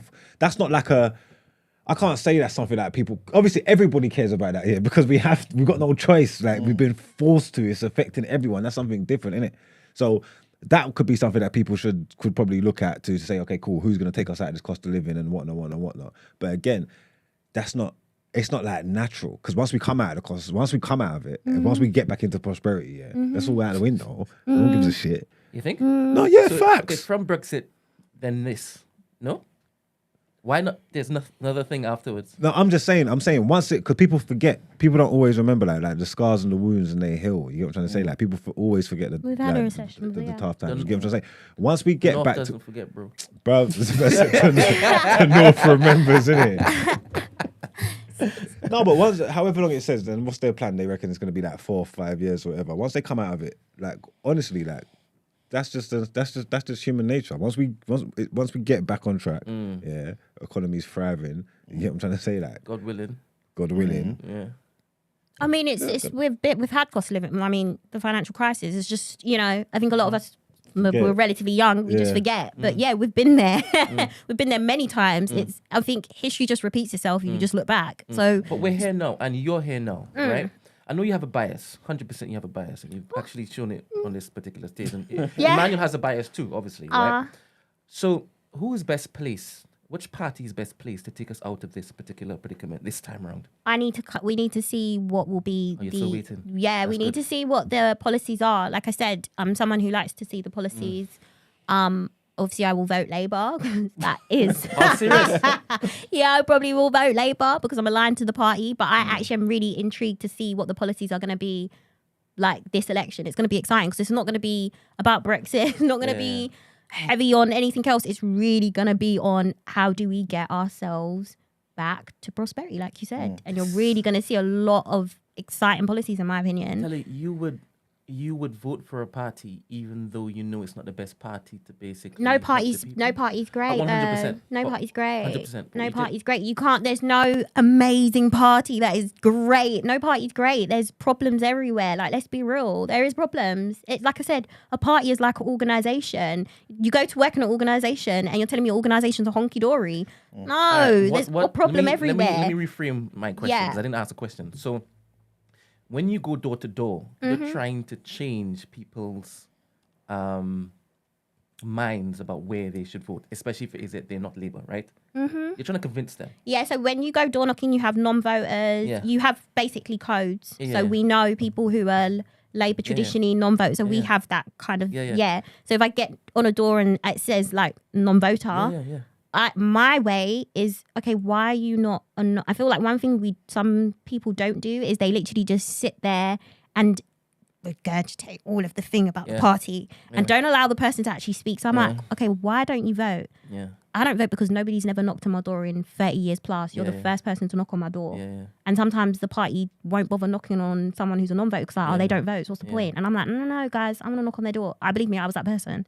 And it's just that minute with them that's like, right, I'm a vote because you spent some time with so me. let me ask you the question because I don't want to forget it. So if you voted Labour for 10 plus years, right? Yeah. And they've been just degrading and destroying the country every single time it is that they're in power. Yeah. And a Conservative MP comes through or a Lib Dem MP comes through and gives you policies that you believe that's going to basically change your standard of living. Yeah. Are you going to change your mind? Well, that's what happened in the 2019 election. That's why we lost a lot of seats, right? I'm just trying to focus on you saying me personally. It doesn't matter. I'm still going to vote Labour. Yeah, me personally, Regardless. I go by I go by the candidate. I go by the candidate. I take a big view. I really do take a big view. Always going to most likely be Labour, just because I see what the Conservatives do to our people. Like, it's crazy to me how we can ignore. I mean, have you seen some of the immigration policies? Can you really be voting for people who are doing that, who are sending people to Rwanda? Come on. I can't stomach that. Sorry, that's my opinion. Like, I can't do that. But there are good people in the Conservative Party. I'm not trying to say everybody's like there's that. a Conservative councillor who's Exactly. That's what I'm saying. I take a lot into view about when it comes to me voting. Like, I take a lot into view. I take the person, the policies. Like, I'm in Fulham now. Like, I'm learning so much about the candidates and so forth. And where I live is actually, it is Conservative. Like, the councillors there are Conservative. And they actually helped me with something that I was dealing with when I came to the borough. Like, there was discrimination, and they actually helped me. They didn't go to me, okay, just because you're new or because you're former Labour, I'm not going to support you. So that's why I'm like, it's so much more for me personally. It's a lot, and I'm going to be real. It is for me, but most likely I would vote Labour because I align with their morals and their values and what they've done for our people compared to the Conservatives. So the Conservatives helped you when you moved into Fulham. Why are you now saying F you? I'm not saying you. I'm saying most likely. When the election comes, general election comes, ask me who I voted. I'll be transparent. Fair enough. I won't press with them. Thank you. There's a question I was going to ask. I can't remember now. But about tomorrow's elections and stuff, right? In fact, in terms of the whole online voting, what's your thoughts on that? I don't want to be like one of those conspiracy people. But I will say they're mean, voting. yeah, I mean, you know, even postal votes, you know, there's issues all the time. There's issues, but I would just say be safe, and if you can, go out and vote, but I have no objections of how you vote, in my opinion. Yeah. Just vote. And I guess this it's never perfect. I mean, we recounted when I've been like at the count where they're counting the votes, and literally they're like, no, recount, and then there's 20 votes that have been randomly found. So, you know, it's not perfect. I've literally been there at the count and we're like, no, recount, and 20 votes have been founded. Like, that's literally, you know, but this is human beings who are spending, and thank them, they're there from hours, from like 7 until early hours of the morning to count all of these votes. So yeah, it's just human error, and nothing's perfect. I always say this. I'm a very logical person, guys. Trust me. All right. There was something else I was going to ask, but I can't remember what it is now. If it comes back to me during the show, I'll ask. Cool. But yeah, I think we can move on. Lovely, nice. Let's get into our next headlines.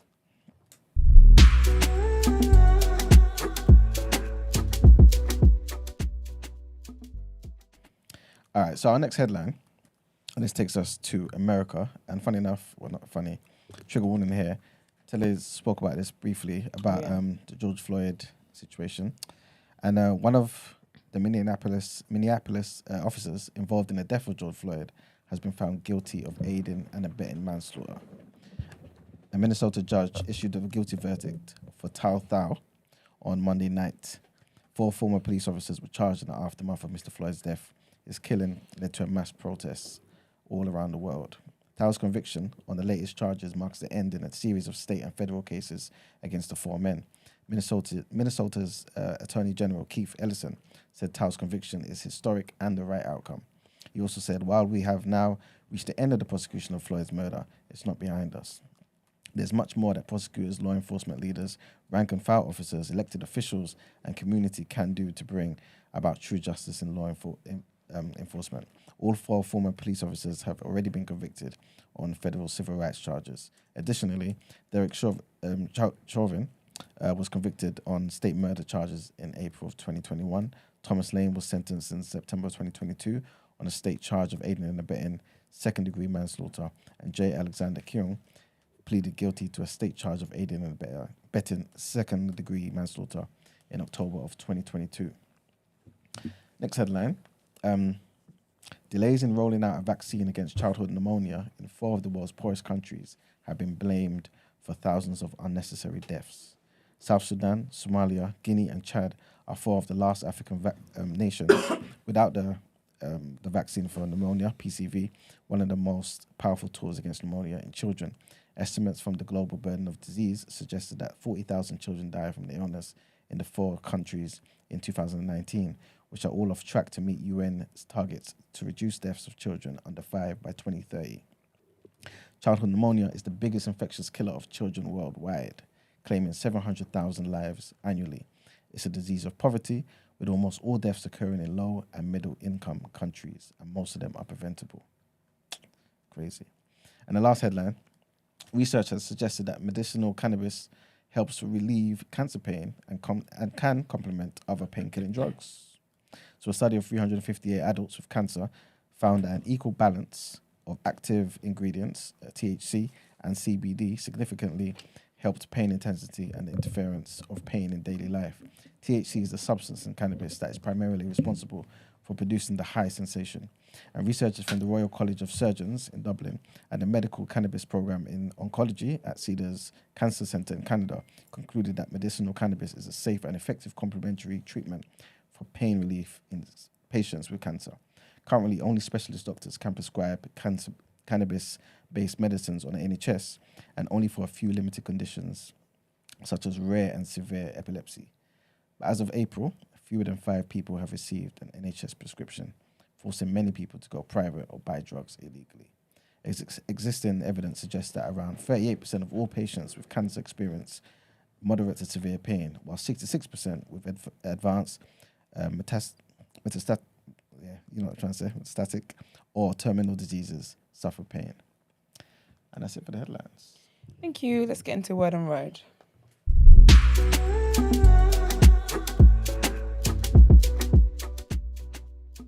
Not much from me today. Some of the Weeknd fans are a bit concerned about him, so trigger warning to do with, I guess, suicide probably. Well, no, not probably. That's what the trigger warning is for. But basically, he tweeted yesterday and he just said goodbye Earth. Mm-hmm. And obviously people are a bit concerned. There's people saying it's from this guy called Mike Dean. He's got an album out and that's like a song on there. But then obviously, you just never know with these things sometimes. But hoping that he's fine and it's not as it seems. And I think if it was a thing where it's a song, I do think given life, it's a bit insensitive to have done that, if that's the case. But hopefully he's fine and his loved ones and stuff are checking on him and all that other stuff. But yeah. And then also, so I told you guys recently about Ed Sheeran being in court by Marvin Gaye's family because they're saying that he took from his song. He basically took from Let's Get It on Shape of You. And so that whole court case is still going, it's still ongoing. But basically, Ed Sheeran said that if he's found guilty, he's going to quit music. Because he finds it insulting that he pours into music the way he does. And this is just, like, this is what's happening. I guess he finds it insulting. He finds it insulting, to be fair. So he says, if it happens that he is found guilty, he says, I'm done, I'm stopping. I find it really insulting to devote my whole life to being a performer and a songwriter and have someone diminish it. But yes, I'll keep an eye on the case anyway and see what comes from it. And see Marvin Gaye's family, what the verdict is. When it comes to sampling, they don't play. They really don't. They don't play. Like, they come for everything that's theirs, literally. Is Marvin Gaye alive? No. Do you know what? When it comes to people fighting the fight for the dead, yeah, it's always people that didn't really put in that much work. Of course, you want to go to court every time. You can just living for free off the man's hard work. Yeah, it's ridiculous. I feel for him because there's only so many like notes in it and chords. And this is my thing when it comes to music. Like, there's literally only so many that we can all string along to make a beat. And also, I don't really believe, for a lot of times, I don't really believe a lot of ideas are like original. Yeah. Do you know how many people are in the world? And you're telling me you're the only person who thought, dun, dun, dun. Come on. Yeah. And if we were to sit down and then start bringing all the music, it could all sound the same. You listen to it hard enough. Yeah. Apparently, it's not Marvin Gaye's family. It's Ed Townsend's family who's suing Ed Townsend. I'm reading this, but it doesn't make any sense. But it's not Marvin Gaye's family. Oh, okay. So what's Ed got? Or maybe Ed Roy or something. Okay, fair enough. Oh, yeah, he said, yeah, okay, He fair wrote enough. the song. Huh? But he wrote the song. I think so. Okay. He composed and, he wrote and did something. Yeah. it's interesting, man. We'll see. I'll keep an eye on all of that stuff that happens. And obviously the Met was yesterday, talked about it, and basically there was this tweet circulating. So LaLa Anthony was on the red carpet interviewing everybody. And there's a clip of her obviously interviewing Cardi, like she interviewed everybody else. But before they go on live, like they're just adjusting themselves. Obviously they're being spoken to in the mics and whatever. And people thought it was a bit cold. I watched it, it didn't look like anything to me. And LaLa is very, very friendly with like a lot of the girls. So I didn't think it was beef. And then someone said, you can tell that they can't, that she can't stand her. And obviously that tweet went viral and whatever. But then Cardi responded to it and said, not true. I talk to LaLa more than any celebrity. She knows everything. If you ever need something, she knows all the contacts. She's helped me a lot. And obviously, sometimes I don't like when Cardi addresses things. I'm just like, girl, don't worry about it. Like, people are just being trolls and stuff. But I guess, obviously, if that's your friend, it is irritating to see. But yeah, so there's no beef there. It's all good. It's all great. And that is it for me. Let's get into People's Journal. Anybody who wants to enjoy a nice little session with Paul Wally, he's a bass player. Does that tickle your fancy? No. Musician? No, I've been there, done that, never again. Nope. Right. Good love. He's playing in Soho this evening. Please, can you provide the details? I don't know why you're just saying you're playing in Soho. Provide the details. I thought you meant he was offering like a private show. So I was like, no, what kind of tickling fancy do you think this is? Oh, big up him then. Yeah. Have a great show.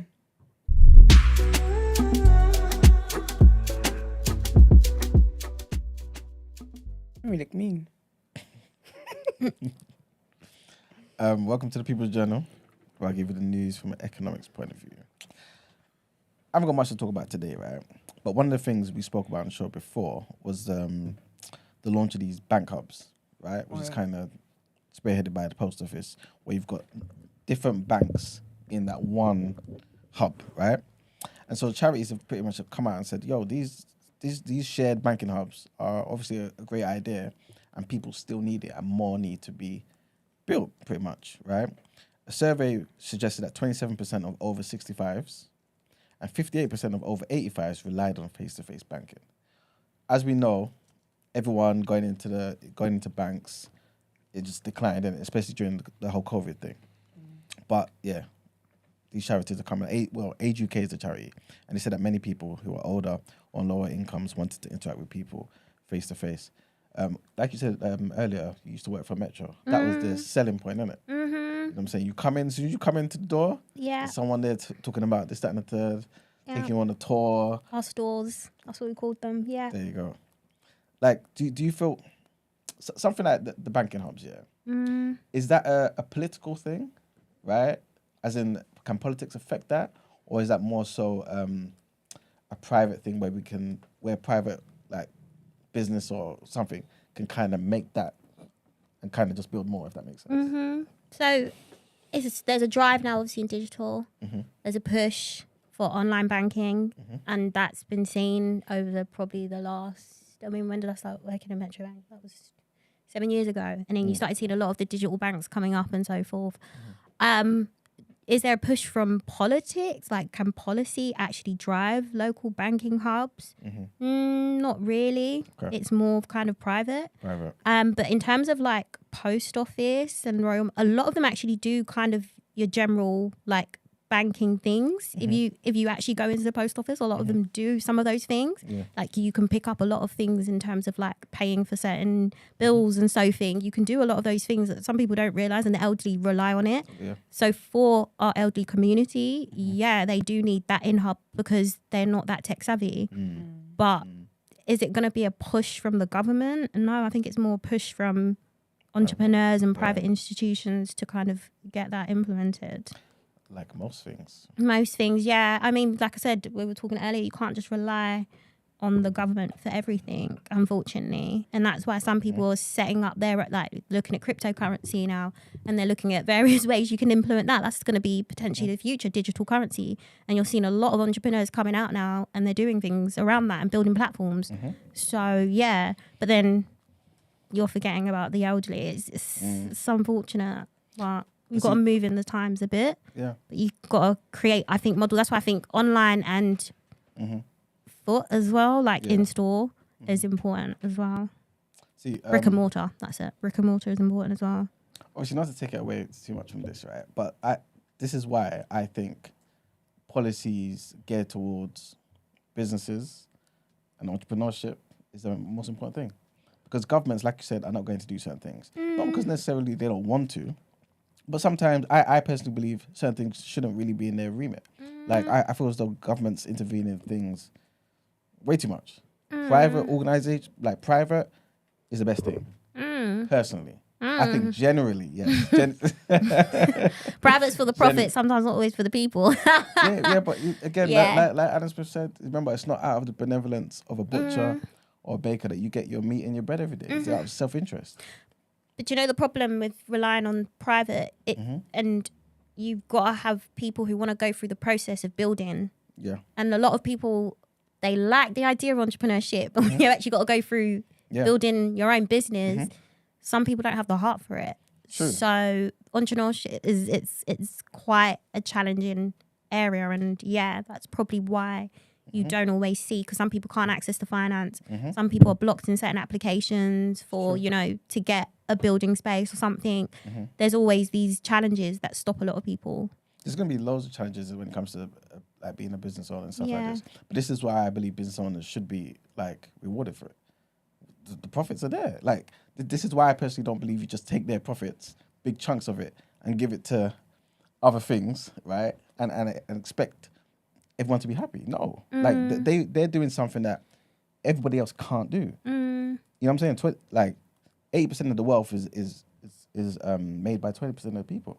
It's always going to be like that. You know what I'm saying? So I do agree with people creating their own things, but some people that are entrepreneurs aren't actually always registered. Like, they're not always legal, company house registered. It's literally Instagram, I have my business, and they're just getting their money and so forth. And that's probably why on Clubhouse and like on back when they were talking about all of the various girls that, were doing wigs, and people were talking about the service and so forth. And you can't hold them accountable because some of them are not registered and they're just doing. So I think there's a hard in terms of entrepreneurship sometimes, the transparency and holding people accountable.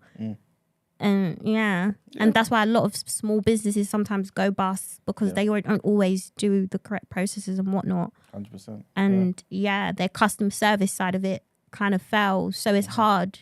Like, I do agree on the private sector having a big influence, but I think it's a whole mixture, whole mixture working together, not just your silos.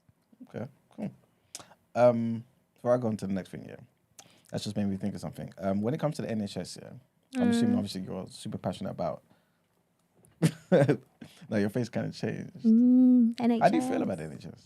Well, I had some health issues last year, and I was, when you say when it actually you realize it, like there was a lot, and it was, I really saw how strained the NHS was. And just I don't even feel like it's just old systems. My appointment had to be sent to me in a letter. You can't just tell me your email. Like, I think it's old systems as well that is affecting the NHS. We're all queuing to fill in a form to say we're here in A&E, to then go speak to someone to tell them the same thing again. It's like, I think it's a lot of the infrastructure in the NHS, the reasons why, as well as staff. But I don't even think it's about building more hospitals. I think you've got to change the infrastructure and just some of the procedures and ways it's done in the hospital. And NHS in general, because it's not just hospital, just like, Obviously, GP practices are different, I don't want to obviously push the whole private thing too much here. But again, this is why I feel as though when people like take control of these things, right, private organizations, they see where there's holes in the bucket and they do something about it. Like you're saying, like different stages, speaking to people, telling them, saying things. I can see why they think you're a Tory. Oh, private healthcare is great if you can afford it. And not everybody can afford private healthcare. I know some of it's cheap, like I think you can actually get deals for like £40 or something. But not everyone can afford private. If you've got to decide whether I eat or go to NHS for free and wait in the queue and, So I know you keep talking about private. Only because, we won't go into that.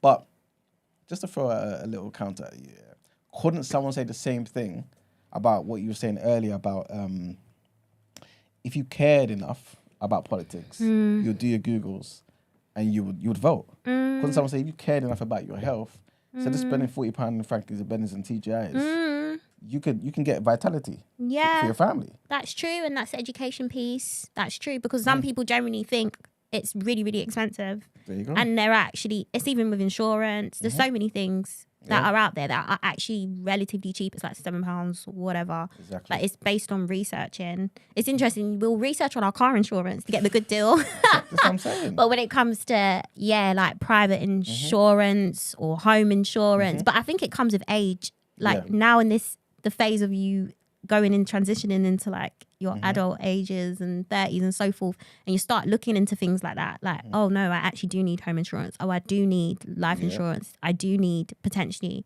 private insurance. You start to research and you actually find that it's relatively cheap. Yeah. But for some people, that's not their main concern when they know they don't really need it. Or like I said, am I going to spend that when I need to put food on the table? Yeah, I guess It's so. a bit, I guess so. All right.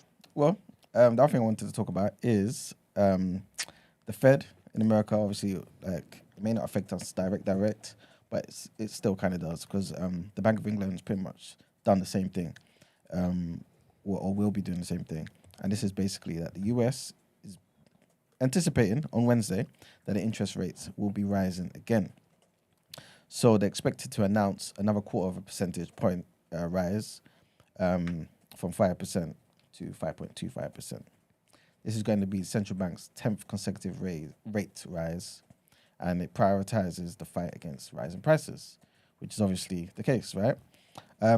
Inflation apparently did fall in March to 5% from 6%, but core inflation, which doesn't include volatile energy and food prices, that's edged up to 5.6% from 5.5%.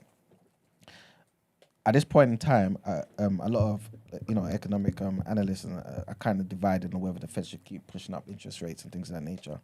But I think if you look at it, like, I guess from a more positive standpoint, you can see that obviously this is because inflation's somewhat being controlled now.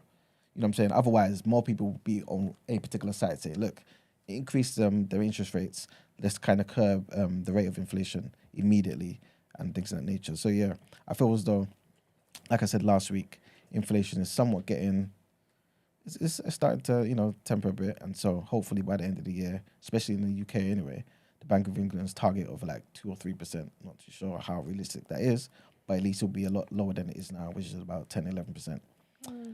So yeah, last thing I wanted to talk about, is not much to it really, but last year we spoke about the Nord Stream, the pipeline blast during the whole Russia-Ukraine war and everything.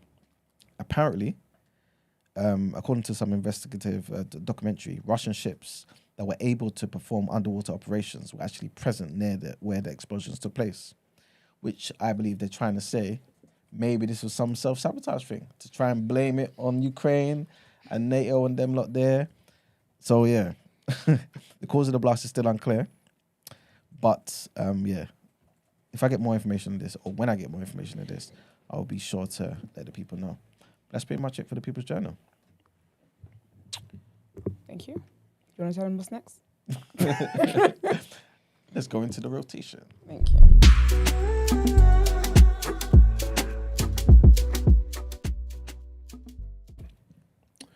All right, guys, welcome back to the rotations.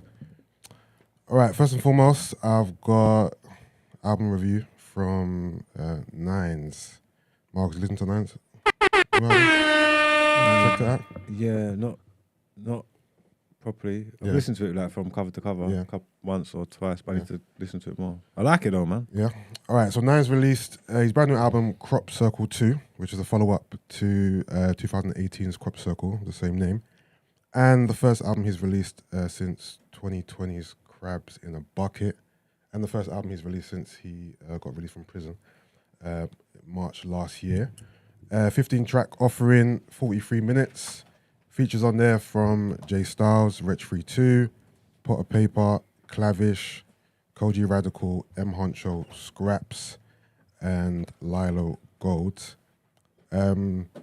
Solid production-wise, I think Nines fans can agree he's got probably one of the best in terms of like the beat picking or just production.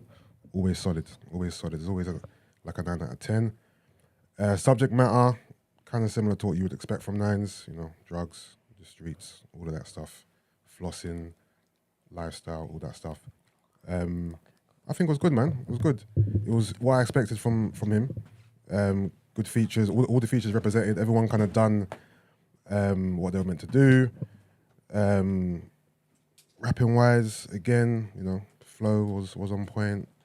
Nines isn't, you know, lyrical miracle, but he definitely delivers in what he's meant to deliver in. Yeah, man, I thought it was a good offering, man. Sounded good, man. I like Nines, man. Yeah, I like Nines too. It's always well put together. Yeah. And the project's just always, the way he delivers them, Yeah. it's just so easy to digest. The visuals, like the videos look cool. Yeah. Like, obviously, it's just like real world, authentic rap still. Obviously, what he's done now with the movie alongside it. I ain't watched it or nothing, but just the way it's done, it just always feels proper. Yeah. Do you know what I'm trying to say? Yeah, no, I I read listened to the album, I was like, nah, man, he done it again. I'm like, Nines is proper, you know. I nearly messaged him to say, you know, you're cold, innit? Yeah, Like, no, he is. In terms of his rollout, like you said, from just the overall packaging, the videos are always sick. I know he's got Crop Circle 2 movie. I haven't seen that yet, but I'm gonna check that out as well. Videos are always dope. Production's always dope. Marketing's always dope. like he's dope. just consistent. Just the whole rollout is always. I think on like point. no matter what you think of him as an artist, whether he's one of your favorites or whatever or not, Yeah. when he's working, I think there's something about him that you just have to respect. Yeah. That. You get what I'm trying to say? Like, it just makes you rate him, man. Yeah. No, he's dope. He's dope. So yeah, check that out. My favorite track on there is probably 1 second. Pull up the track list. Crop Circle 2 is good. Probably track 3, Favela, featuring Jay Styles. Whenever those two hook up, actually, I really enjoy the song, enjoy their collaborations, because I remember on Crop Circle 1, I believe, my favourite song is another Nines and Jay Styles collab. Which one was that again? Was it Jay Styles? Yeah, it was. A song called Trap Star. That's track 3 of Crop Circle. So yeah, I wouldn't mind a take from those two, to be fair. All right, so that's Nines. So yeah, check that out. That's definitely something I'm gonna play again in the car, at the gym. All right, next up we got Chip. He's got a new single called Techie, featuring Krept, Frisco, and K-Trap, produced by the Splurge Boys. Short single. It's 1 minute 52. So it's one of them songs you can just loop and play and over and over and over again. Just 4 verses, no chorus. It's got a nice, cool video to go along with it as well. Everyone's just barring, spitting. I think it's dope. Have you heard that one as well? Not anything, not past the clips that they put online. Okay. Yeah. I thought that. Sounds cold though. Yeah, it's cold. I'm not sure if there's an album on the way from Chip or a mixtape, or this is just a single he's throwing out. But it's dope. Sounds dope. Who is it? Frisco, Krept, Conan, and K-Trap. Yeah. Just them 4, yeah. Yeah. So yeah, Krept, Frisco, K-Trap, and Chip. It's kind of a random group of MCs. The way I look at it is like K-Trap is kind of like new school. Then you got Frisco, who's old school. Then you got Chip and Krept, who are kind of like in the middle school, innit? So maybe he was trying to tap into every generation from the scene. But I thought it was dope. I enjoyed Frisco's verse the most. I like the way he attacked different pockets, and some of the way the beat was when he was rapping was probably my favorite parts of the song. And yeah, I think it's dope, man. I think it's dope. Check it out. It's got a nice video as well. Chip always has good videos, high production quality, high production value. So yeah, check that out. That's called Techie. Yeah, it's dope. And then still keeping it UK, Skepta and Jammer released a 2-pack. Hello. Even prior to this release, actually, Skepta released a little freestyle. So I thought this 2-pack was going to be in the same vein, but this is it's dance music, man. It's dance music, house, festival, Ibiza, that kind of vibe. If you're into that kind of music, if you're into dance, you're into house, then check it out for sure. The tracks are called Mass Murder and Touch Me, about 7 minutes long each. No lyrics, just pure house instrumentals. And I believe they had a show as well the other day to go along with this release. So if you're into house, check out Skepta and Jammers Productions. And then lastly, this was probably my surprise like of the weekend, because I don't normally check him out too tough. You got Jack Harlow, who released his brand new album titled Jackman. So it is 10 songs, 24 minutes long, no features, just Jack rapping the whole time. And surprisingly, even though Jack Harlow not someone I really check for, it's very, very decent, very decent. I love the production, soulful, sampled beats, no, I would say, mainstream attempts, no radio singles, no attempts at, going pop, no First Class or all the other radio songs he has. This is just him rapping, and he's kind of declaring that he's kind of like the best white boy as well, which I don't agree with, but he's definitely the best white boy in this current pool, who's currently out right now. So yeah, if you like soulful production, no frills, and sampled beats, then check out Jack Harlow's new album, and it's a very easy listen because it's only 24 minutes, so it's kind of seamless as well. Very seamless, very cohesive.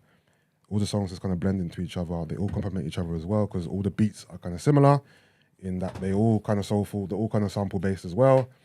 So yeah, I had a few friends who were egging me on to listen to it, and I was like reluctant at first, but when I did, I thought, you know what?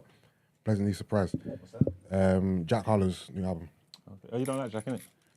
Not that I don't like Jack, he's just not someone I kind of check for. But this album's dope. Oh, is it? Yeah, it's dope. I thought it was quite good, but the last album, that's what people started to get onto him. Because when he first came, they was championing him, and it was like, oh, Jack. Yeah. And then last one, it seemed like everybody turned against him. I'm not sure why people turned against him the last one. The last one was decent. The last one had a couple good songs in there. But this is basically, like, there's no radio songs on this. This is not a commercial attempt. It's just him rapping over, like, soulful beats. Okay. Like, no features, no Drake, no frills, just... No features, nothing? No features. Just him rapping. Him rapping for 10 songs.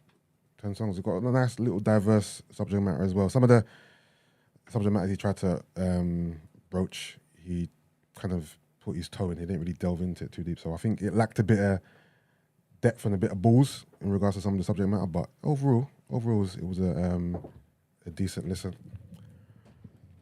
And yeah, that kind of wraps up for the rotation. Just to summarize, Nines, Crop Circle 2, check that out. Yeah, check out Nines, Crop Circle 2. I'm going to check out the movie as well, actually. It's a movie that has been released with it.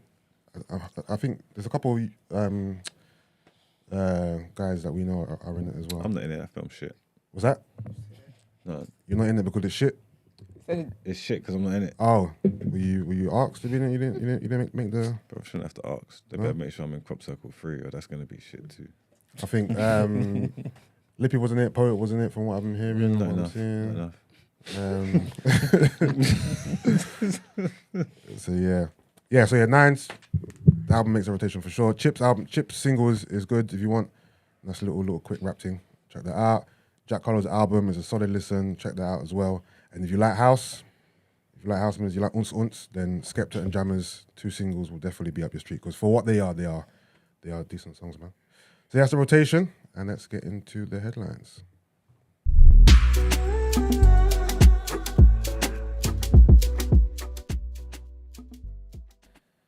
All right, people. So a trigger warning with this next headline. And a nurse, we spoke about this woman before, accused of murdering 7 babies and attempting to kill 10 others on a neonatal unit, has told jurors the charges against her are sickening. Lucy Letby wept as she gave evidence at Manchester Crown Court for the first time, saying her job at the Countess of Chester Hospital was her life. The court heard that the 33-year-old had always wanted to work with children and had been traumatized by her arrest. Miss Letby, originally from Hereford, denies all 22 charges against her. The prosecution alleged that Miss Letby was a constant malevolent presence at the hospital, murdering 5 boys and 2 girls and attempting to murder another 5 boys and 5 girls. During the first 6 months of her trial, the prosecution have claimed that between 2015 and 2016, Miss Letby used various means to target the babies, including injecting them with air and poisoning them with insulin. In a witness box for the first time, she was questioned by her defense barrister, Ben Myers, KC, while family members of the alleged victims watched proceedings from the public gallery. Next headline, trigger warning here also. And the mother of a convicted sex offender who was to appear in a new child sex abuse trial the same day he was found dead, with 6 others, during a search for the 2 missing teens on a rural property, said her heart is breaking for all the families involved. The sprawling wooded property east of Henrietta, where the bodies were discovered on Monday, is associated with Jesse McFadden, who's a 39-year-old registered sex offender who was being sought by Oklahoma authorities in connection with the disappearance of 2 teenage girls. The advisory was cancelled on Monday afternoon when investigators discovered the bodies. What led to the deaths remain unclear, and the officials have released a few details. County Sheriff Eddie Rice declined to tell reporters at the scene how many of the victims were juveniles, how they died, or how long they had been at the property. He has said that the state medical examiner would have to confirm the victims' identities. The mystery swirling around the scene sent shockwaves through Henrietta, which is a community of 6,000, and through scrutiny on McFadden, who had a bench warrant issued for him on Monday in nearby Muskogee County when he failed to appear in court on child pornography charges. Court records show a jury trial was scheduled for Monday morning.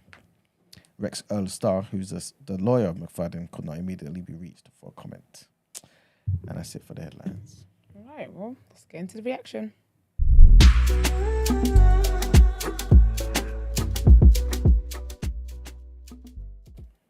Welcome to the reaction, people. Favorite part of the show. I thought the reaction was going to be exciting today, man. I thought it was going to be good. But them idiots, Chelsea, can't do nothing right. This man has to get sacked again. Lampard, yeah. Lampard's in the mud. Lampard needs to get sacked again because, look, they've been rubbish. They've been terrible, yeah. Like, most people thought you was going to beat them, yeah. But it's like, that was a potential chance to drop points, like banana skins and that. Yeah. But not even make it difficult. Not even just take a little something out of you for the next game. Yeah. Leeds done that. Villa done that. Like, you know, that just made man go to the wire and just make man have to play. These men are idiots. Bruv, for a top team, yeah, what's that, 6 in a row now? To lose their last 5 games, yeah? Yeah. So everything that's happened, with all the signings, the new man, just everything that's happened, yeah, cool. The form guide ain't been good. Yeah. But now you're walking into Emirates. This is a big game. Yeah. This is Arsenal. I know you don't got nothing to play for, but this is a big game. So, brother, these men are moving like they wasn't self-respecting adults, bro. I don't understand Chelsea. That was crazy, bro. They've had what? They've had 4 managers this year, and there's been no new manager bounce at any point, right? Like, they haven't reacted to anything.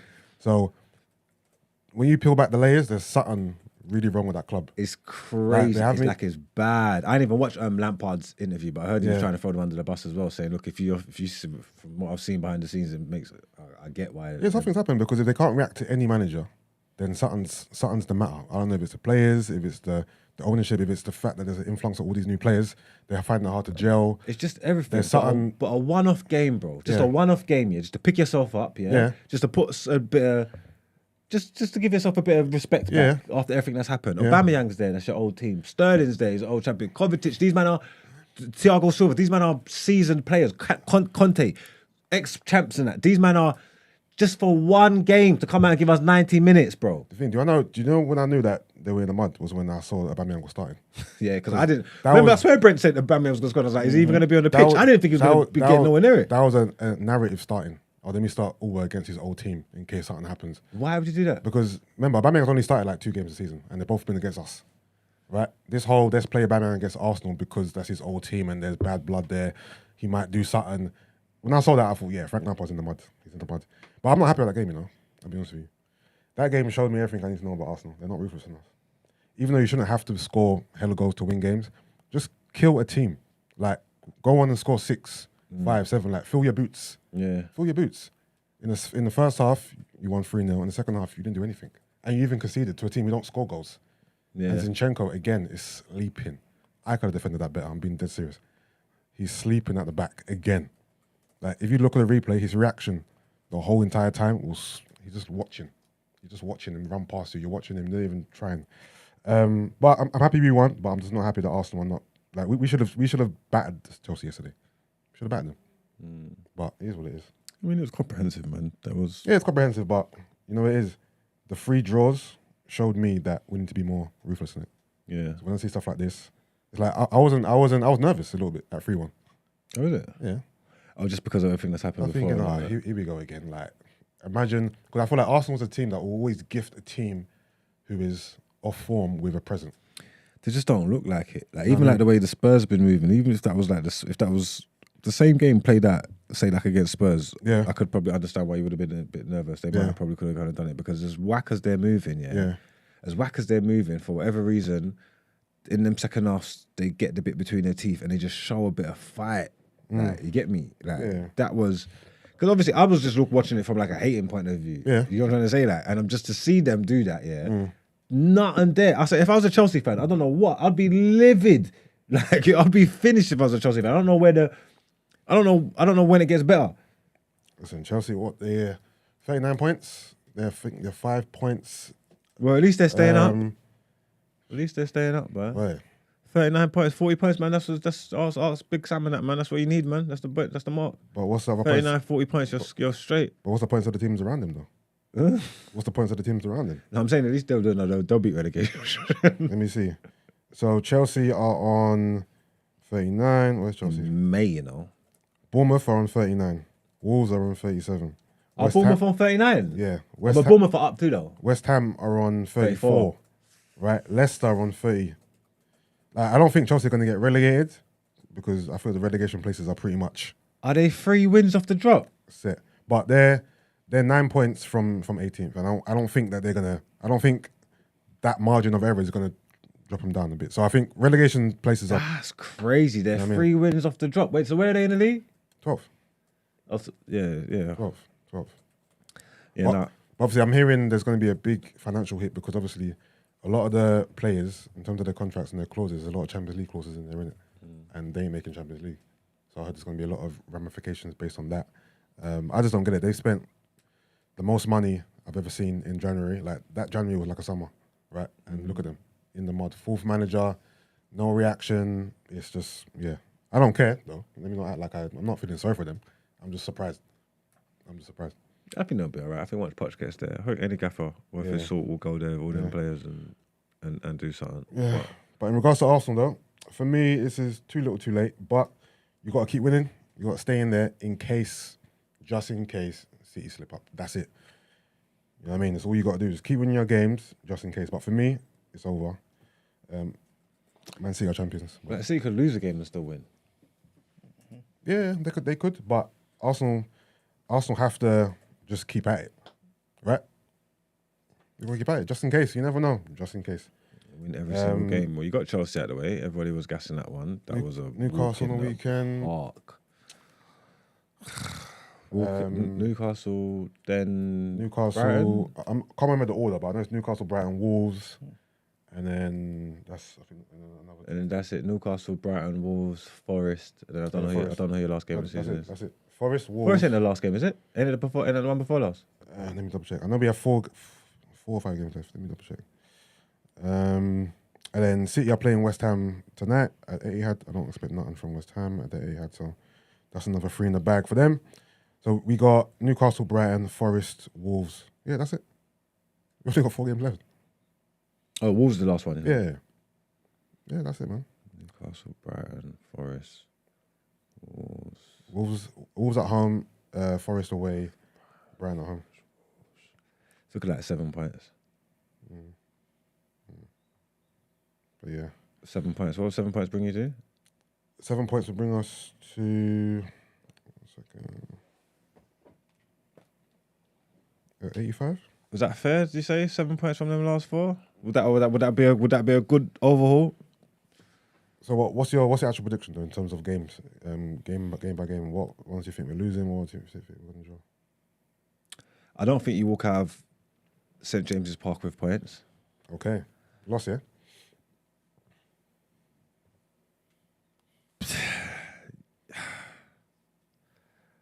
Yeah.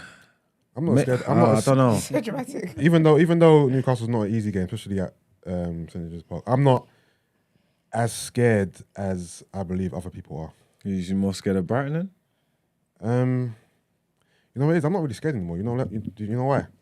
I feel like Arsenal crumbled underneath the pressure, right?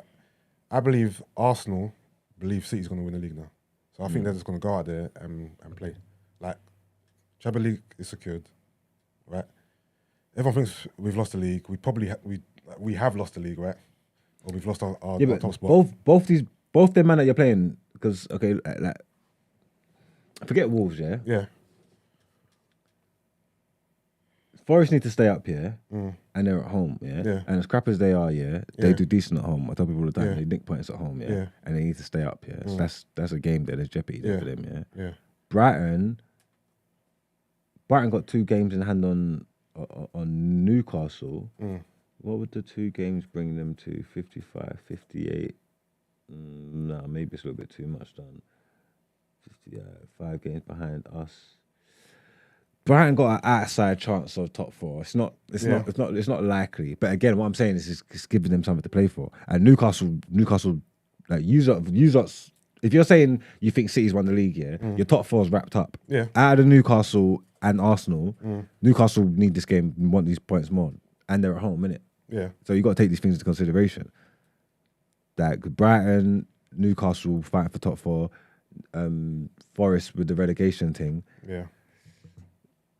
Yeah, I don't know. That run of games is like, even you're saying you're just gonna just go and just play carefree and whatnot. There's like, it's carefree for you, like, but on the other side, obviously there's no telling how the other teams are gonna show up in it. Some teams might be coming there fighting for their life, so we're coming there thinking, you know what, we've secured second place. Especially depending on what happens from now up until the Forest game and the Wolves game. Let's just say City don't lose any games from now till then. Then it's done, it's wrapped up. But if City have just say City have, I don't know, lost 1, drawn 2 or whatever, and it's like, you know what, this might go down to the last game of the season or the last second, then it's going to be a different type of energy. But if City beat West Ham today, win the next game, and it's like, you know what, no matter what, even if we win all our games, we've lost the league, then it's like, you know what I mean? They need a slip up. What's killing them is that it's at Etihad. So like, and it's West Ham, and they're going for the league, and Haaland and Rodri and Grealish and De Bruyne are in the form that they're in, and they're big boys. Like, if they slip up today, then all right, cool, it gives you hope. But sensibly, like, just thinking, like, they're not gonna, man. Like, they're not gonna, innit? Here's my prediction, right? City are gonna win the league, and it's gonna be by like a 2-point margin, right? I don't think they're gonna win every single game from now to the end of the season, right? And that includes Champions League and FA Cup, right? To me, City are not winning every game from now to the end. There might be 1 or 2 draws. But every league game.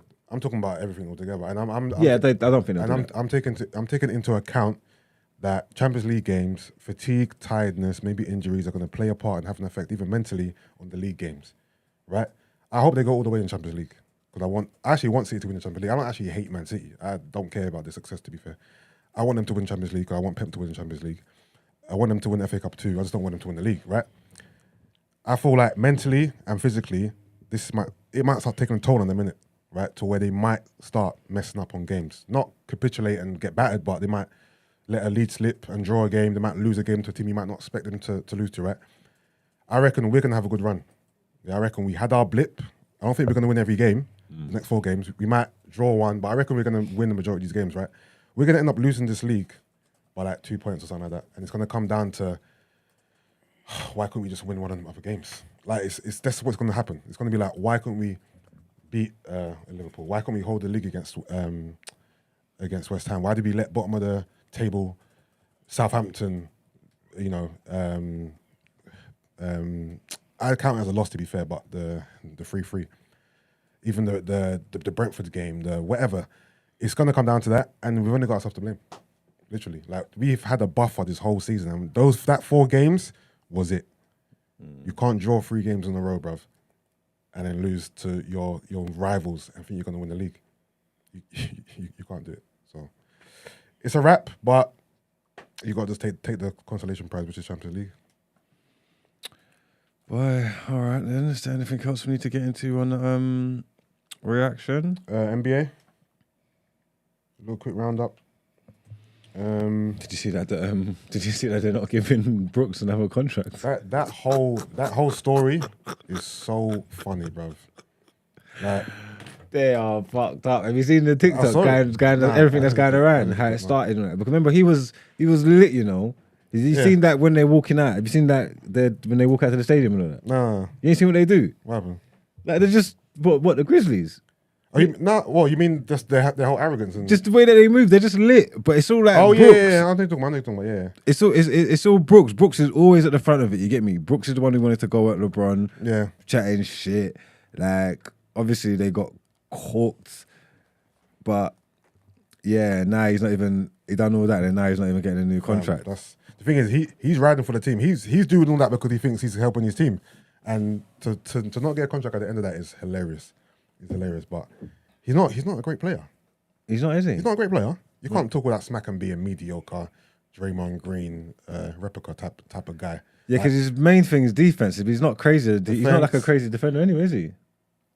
He wants to be a nuisance, like a Pat Bev, like a Lance Stevenson. Like he wants to be a nuisance, someone that can rattle your best player, be aggressive on defense, and just be a pest. He wants to be a pest. He wants to, but look at him. He might be all right for someone though that needs some defense. Maybe I don't know. Maybe the Mavs should go look at him. He's gonna get picked up. He's gonna get picked up, but everyone's saying London Lions. Everyone's saying he has to go to China. London Lions. But yeah, shout out to Joel Embiid. Just got the MVP. Just got the MVP. Shout out to Joel. I think it's well deserved. People saying that Joel got robbed, but no, I don't buy that. Do you think they can go 2-0 against the Celtics? Yeah. Is Celtics at home, you know? Oh, so okay, cool. If Embiid's not back and they're at home, I reckon this is gonna go 1-1 next game. Hold on, is this the updated thing? Yeah, it is. So at the moment, Knicks and Miami 1-1. Philly 1-0 up against Boston. Nuggets are beating Phoenix 2-0, and CP3's out as well. Yeah, that was always going to be tough, man. Home court advantage. Yeah. We'll have to see what game 3 is going to say. Yeah. Suns, what do you reckon? Suns can take it? Suns ain't got no scoring, you know. Suns are done. You think they're done? It's 2-0 against the Nuggets. The Nuggets. The thing is, people keep just overlooking the Nuggets like they're some scrubs. Like the Nuggets are a legit team. It was close. Murray stunk the place up in game 2. Like it wasn't like a blowout like game 1. It was close. It was tight. It was 97, 87. Whenever a game is under 100 points, both sides, it's you know what I mean. It's a tight game. But no, I don't see Phoenix coming back from this. So I think Nuggets have already bought their place in the Western Conference Finals. Lakers are up 1-0 against Golden State. Mm-hmm. This is their fifth clash now in the playoffs. Steph and LeBron. Steph's got the upper hand. Steph has won 3 out of their 4 series. They dropped a game at home, you know. That's going to be tough moving forward. Yep. So yeah, the way I'm seeing it, I'm going to predict Lakers in 6 against Golden State.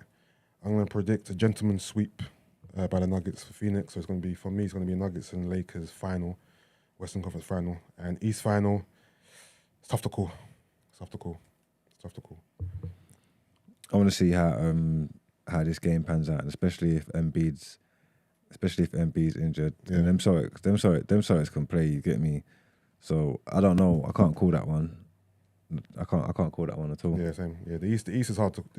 I feel like he and the Knicks are kind of equally yoked, so it's hard to pick who's going to win that series. Is Jimmy going to be out in Definitely. game 3? I believe I saw he was. I can't remember exactly. But yeah, Lakers got a chance of going all the way, you know. Who do you fancy out of Nuggets and Lakers? Just in case that becomes the final. I'll probably go Lakers, you know. Yeah. I'll be honest with you. Before they were crap, yeah. Yeah. But since they done that trade, since they done them trades, I don't know if it was free agencies or whatever. Yeah. And obviously, AD's pulling his finger out. Yeah. You get me? And all he's got to do is turn up. It's the injuries and stuff. It's his availability. That's his problem. But if they can go like 12 deep and they got a squad there, I wouldn't bet against anyone against LeBron. I wouldn't bet Same. facts. Same. Like, none of them. I'm shocked that obviously if you look at the start of the season, how the Lakers were with Westbrook and all that, for them to turn it around and be in the position they're in, I got to tip my hat to them, bruv. Like the Lakers can legit win this whole thing. And they stole that first one. Once they stole game 1, anything can happen. Because obviously I know how good Warriors shoot at home. You get me? Yeah. So I would have expected them to shoot them at the gym. Yeah. But yeah, once anything can happen, man. You can't write them off, man. Not at all. So yeah, keep our eyes on that. But yeah, that's it for the NBA roundup. All right, man. That was it, man. Let's get into our last segment of the day. Just before, there was a little something. You hear about Wilder getting arrested? With drugs and guns in the car. Mm-hmm. What a wally! I don't know. Have you got stuff to unpack there for us? I didn't read the story, but I saw it though. Basically, according to the report, well, this is by TMZ Sports, right? They've and it's also unconfirmed, I should say, by police. But Wilder's car was stopped by officers as part of a routine traffic stop, and a gun was allegedly found in the vehicle. But he released a brief statement on Twitter saying, "I'd rather be safe than sorry." Yeah, but you're a legit man, so and you live in America, so why aren't your gun? Why are you getting arrested for guns for? Like, why aren't your gun legal? Why aren't you going through the proper measures? So why would they arrest him then? Oh, that was because of the drugs. I'm not too sure, you know. This particular article doesn't talk about the drugs, so yeah, I don't know. Remember, it's unconfirmed, so it might still be rumors or whatever. I don't know. That's how you know he's a dead fighter.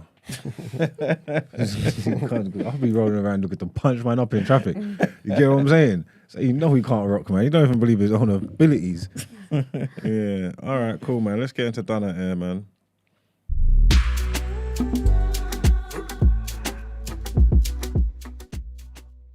I was telling them the truth. I don't know what Out Ere is. I looked ages ago to go and research it, and there wasn't one there. So I figured I wasn't doing one. Now we got one, so let's see what it is. Let's get you on this journey with us, people. Today's Out Ere is... Oh, wait there. Man found guilty of raping his daughter. No, not today. That'll do it. That will do it. So today we're looking at half siblings with 2 kids that want to get married. What made you go with this verse, E-man? I just saw something crazy, and I thought, you know what? Their mindset is kind of finished, man.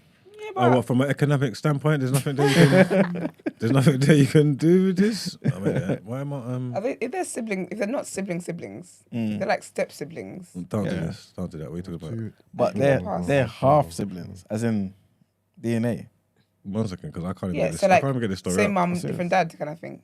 Yeah, or same dad. If they grew up together, then it's weird. If they Why didn't is grow my up thing together, doing half and half, bruh? it's technicalities. Marcus is Yeah. going through over there. Whilst Miles is getting that, basically, Yeah, but I don't know how to fix this. Yeah, go on. That's mine. Yeah, but I want to fix mine. How do I make this the whole Why screen? are you doing this? Make that the whole screen. Why has it gone quarter for? Isn't it frozen? No. Yeah. Esther, you know? Sorry, it's left people. on me. Yeah, sorry. Yeah, I don't know. Why is it not expanding? Hold that, please. Well, whilst you're doing that, let me just tell a bit about the story. Innit? Right. So basically, the woman, yeah, she says she shares 2 children with her half brother, yeah, and they're fighting for their right to get married. What, they both got the same dad? Yeah. So I basically, would like to see so I can learn. she was abandoned. Oh, it's top one. She was Sorry. abandoned. Sorry. Up. Basically, what I just did, I just went to the bottom and just opened it again. So just click it again and then it just makes it bigger. Okay. Yeah. On Sorry, a- the camera's still on you.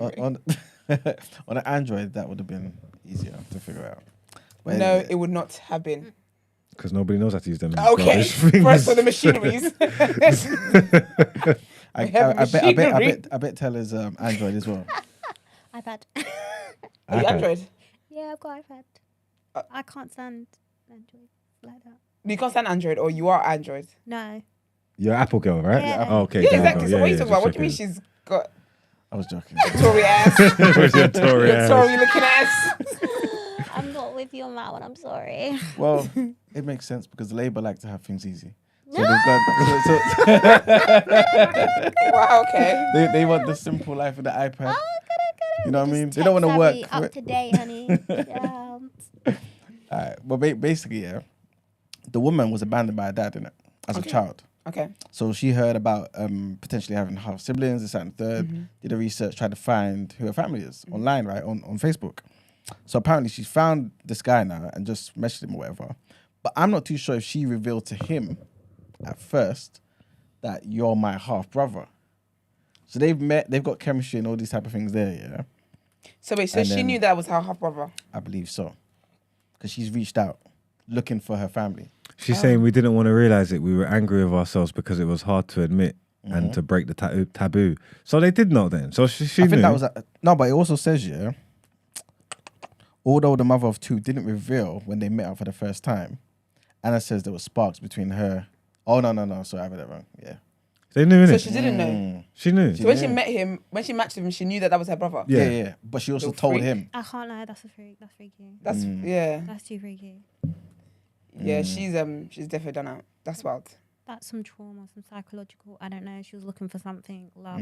I don't know. Then why did he agree to it then? The both of them. Both of them just. That's your DNA. But maybe he didn't. I think she's wilder because obviously They went she out met for- him and knew. They went out for drinks and they were vibes in, obviously, on a brother and sister flow, getting to know each other and that. And then obviously one thing led to another and he lips her, innit?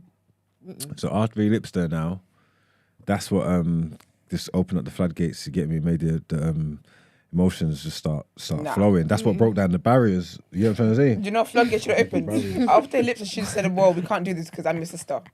Well, I think it was just the lips. Like I think it was just the lips, and then obviously they went away and they were ashamed and all that, and like just thinking about what they done. But then obviously they just kept thinking about their forbidden love, and then they linked up like a few days later, and then I think he just slammed it. Yeah, I'm guessing he just cooked it up. They weren't using condom because they got babies. They got babies. How are you going They've to got explain that kids. to your kid? They got 2 babies. How are they going to explain it to the kids? Yeah, look. Is that your auntie, your uncle, your mum? your Like, cousin. how do you, your cousin? Babes, What is, it's 2023. You could be anything you want.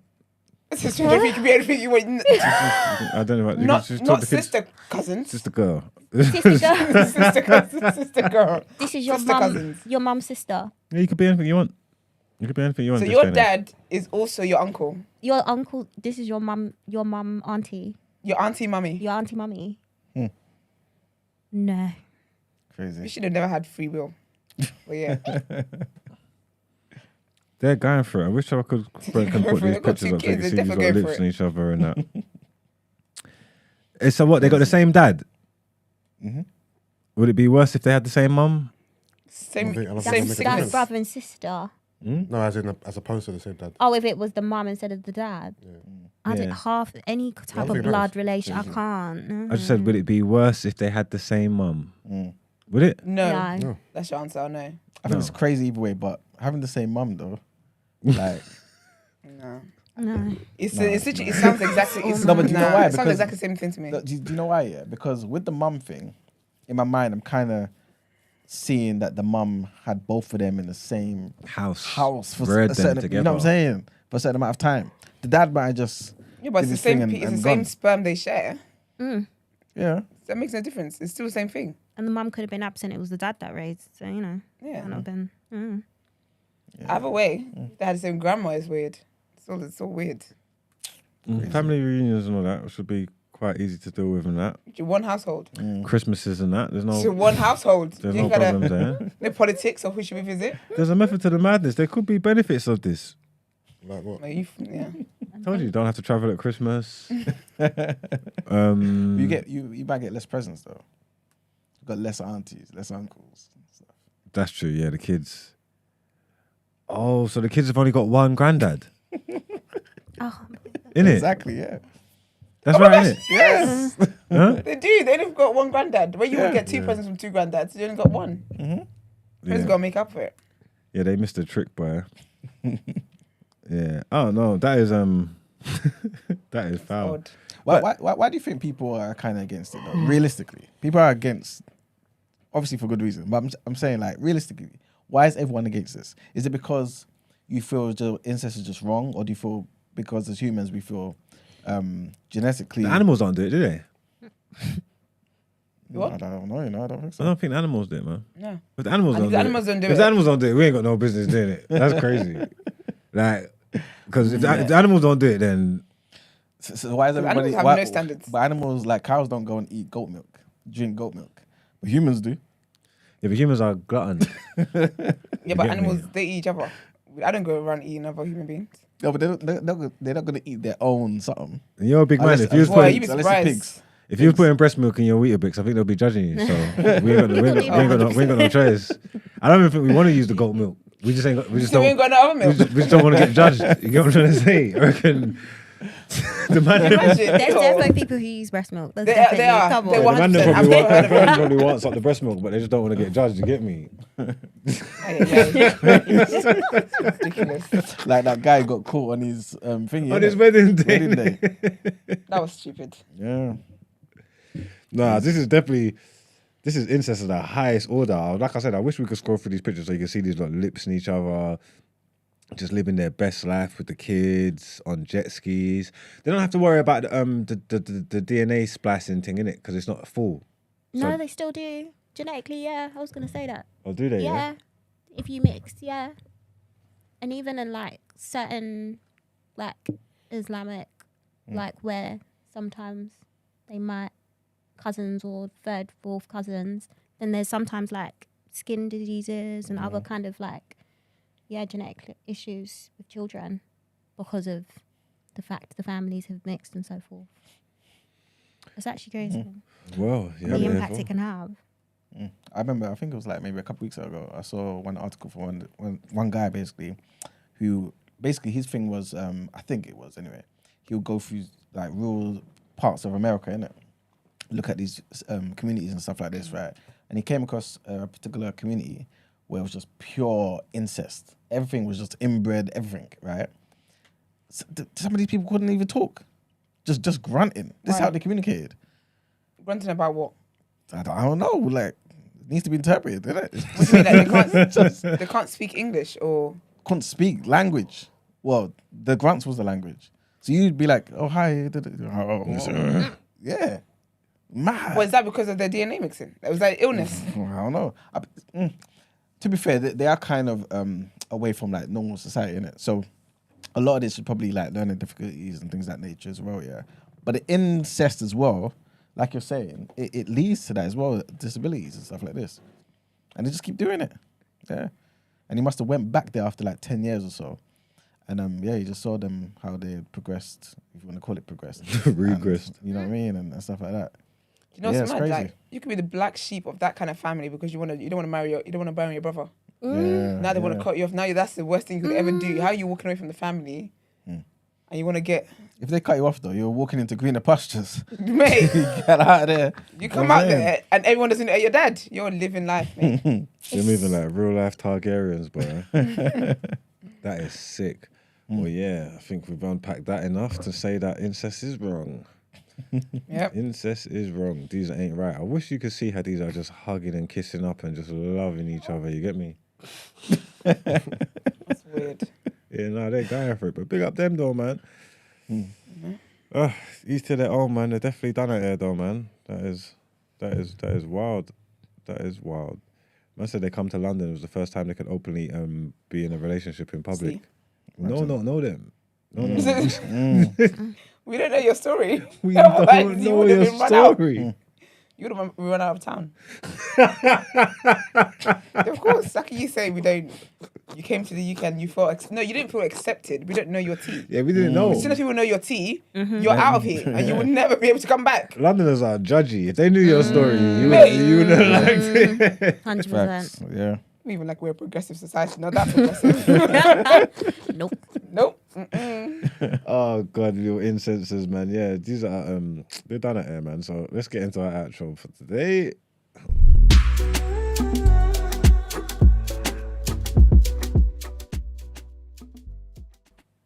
All right, guys. Thank you for tuning in. Do like the video, subscribe to the channel, all that great stuff. Thank you to our wonderful guest for joining us today. Can you let people know like your socials, they can find you and stuff like that? Yes. My Insta is tel, so tel.x, and then everything else is my full name, Tele Lawal. Lovely. So what are you doing now that you've left? Have you like left politics? Do you feel like you're gonna go back at some point? What are you up to these days? I'm building a platform for young creatives. I've just got on a board actually for Nice, creatives. nice. I'm on the youth board, which is cool, and I'm working in management consulting. So I'm doing consulting, yeah. But definitely want to focus on my side hustle in the future, which is for Africa, well, Nigeria. Yeah. So building a platform there, and I want to build like an actual hub, like a creative hub. That's my aim in the future. Sick. Yeah. I love that, man. Well done. Do you go back home like regularly? Yeah, mainly Ghana. I'm going to Nigeria in December. You're half like man. No, I'm not. I'm fully Nigerian. But initially, my plans were to do it in Ghana. Okay. But yeah, I'm going back to my roots. So Nigeria in December. Nice. Fully do that. Oh, you're half and half. No, I'm fully Yoruba. No, he's fully. Sorry, But he identifies he's fully as Ghanaian. Ghanaian. Yeah, he identifies as No, Ghanaian. I think he identifies Yeah. as. You got the Ghanaian head has shape. the head shape. Yeah, you can tell. No, he's fully Ghanaian, I think, but he identifies as A Yoruba. Nigerian. Yeah. Yoruba. Occasionally. Ethnically. Occasionally. Yoruba. Oh, okay. Yes. You sure about that? 100%. As sure as he is that he's not a Tory. All right, you do that. from that what you will, From innit? that what you will. But yeah, guys, like the video, subscribe to the channel, drop this video in your group chats, do all that great stuff, and we will see you tomorrow. Peace. Bye. Ciao.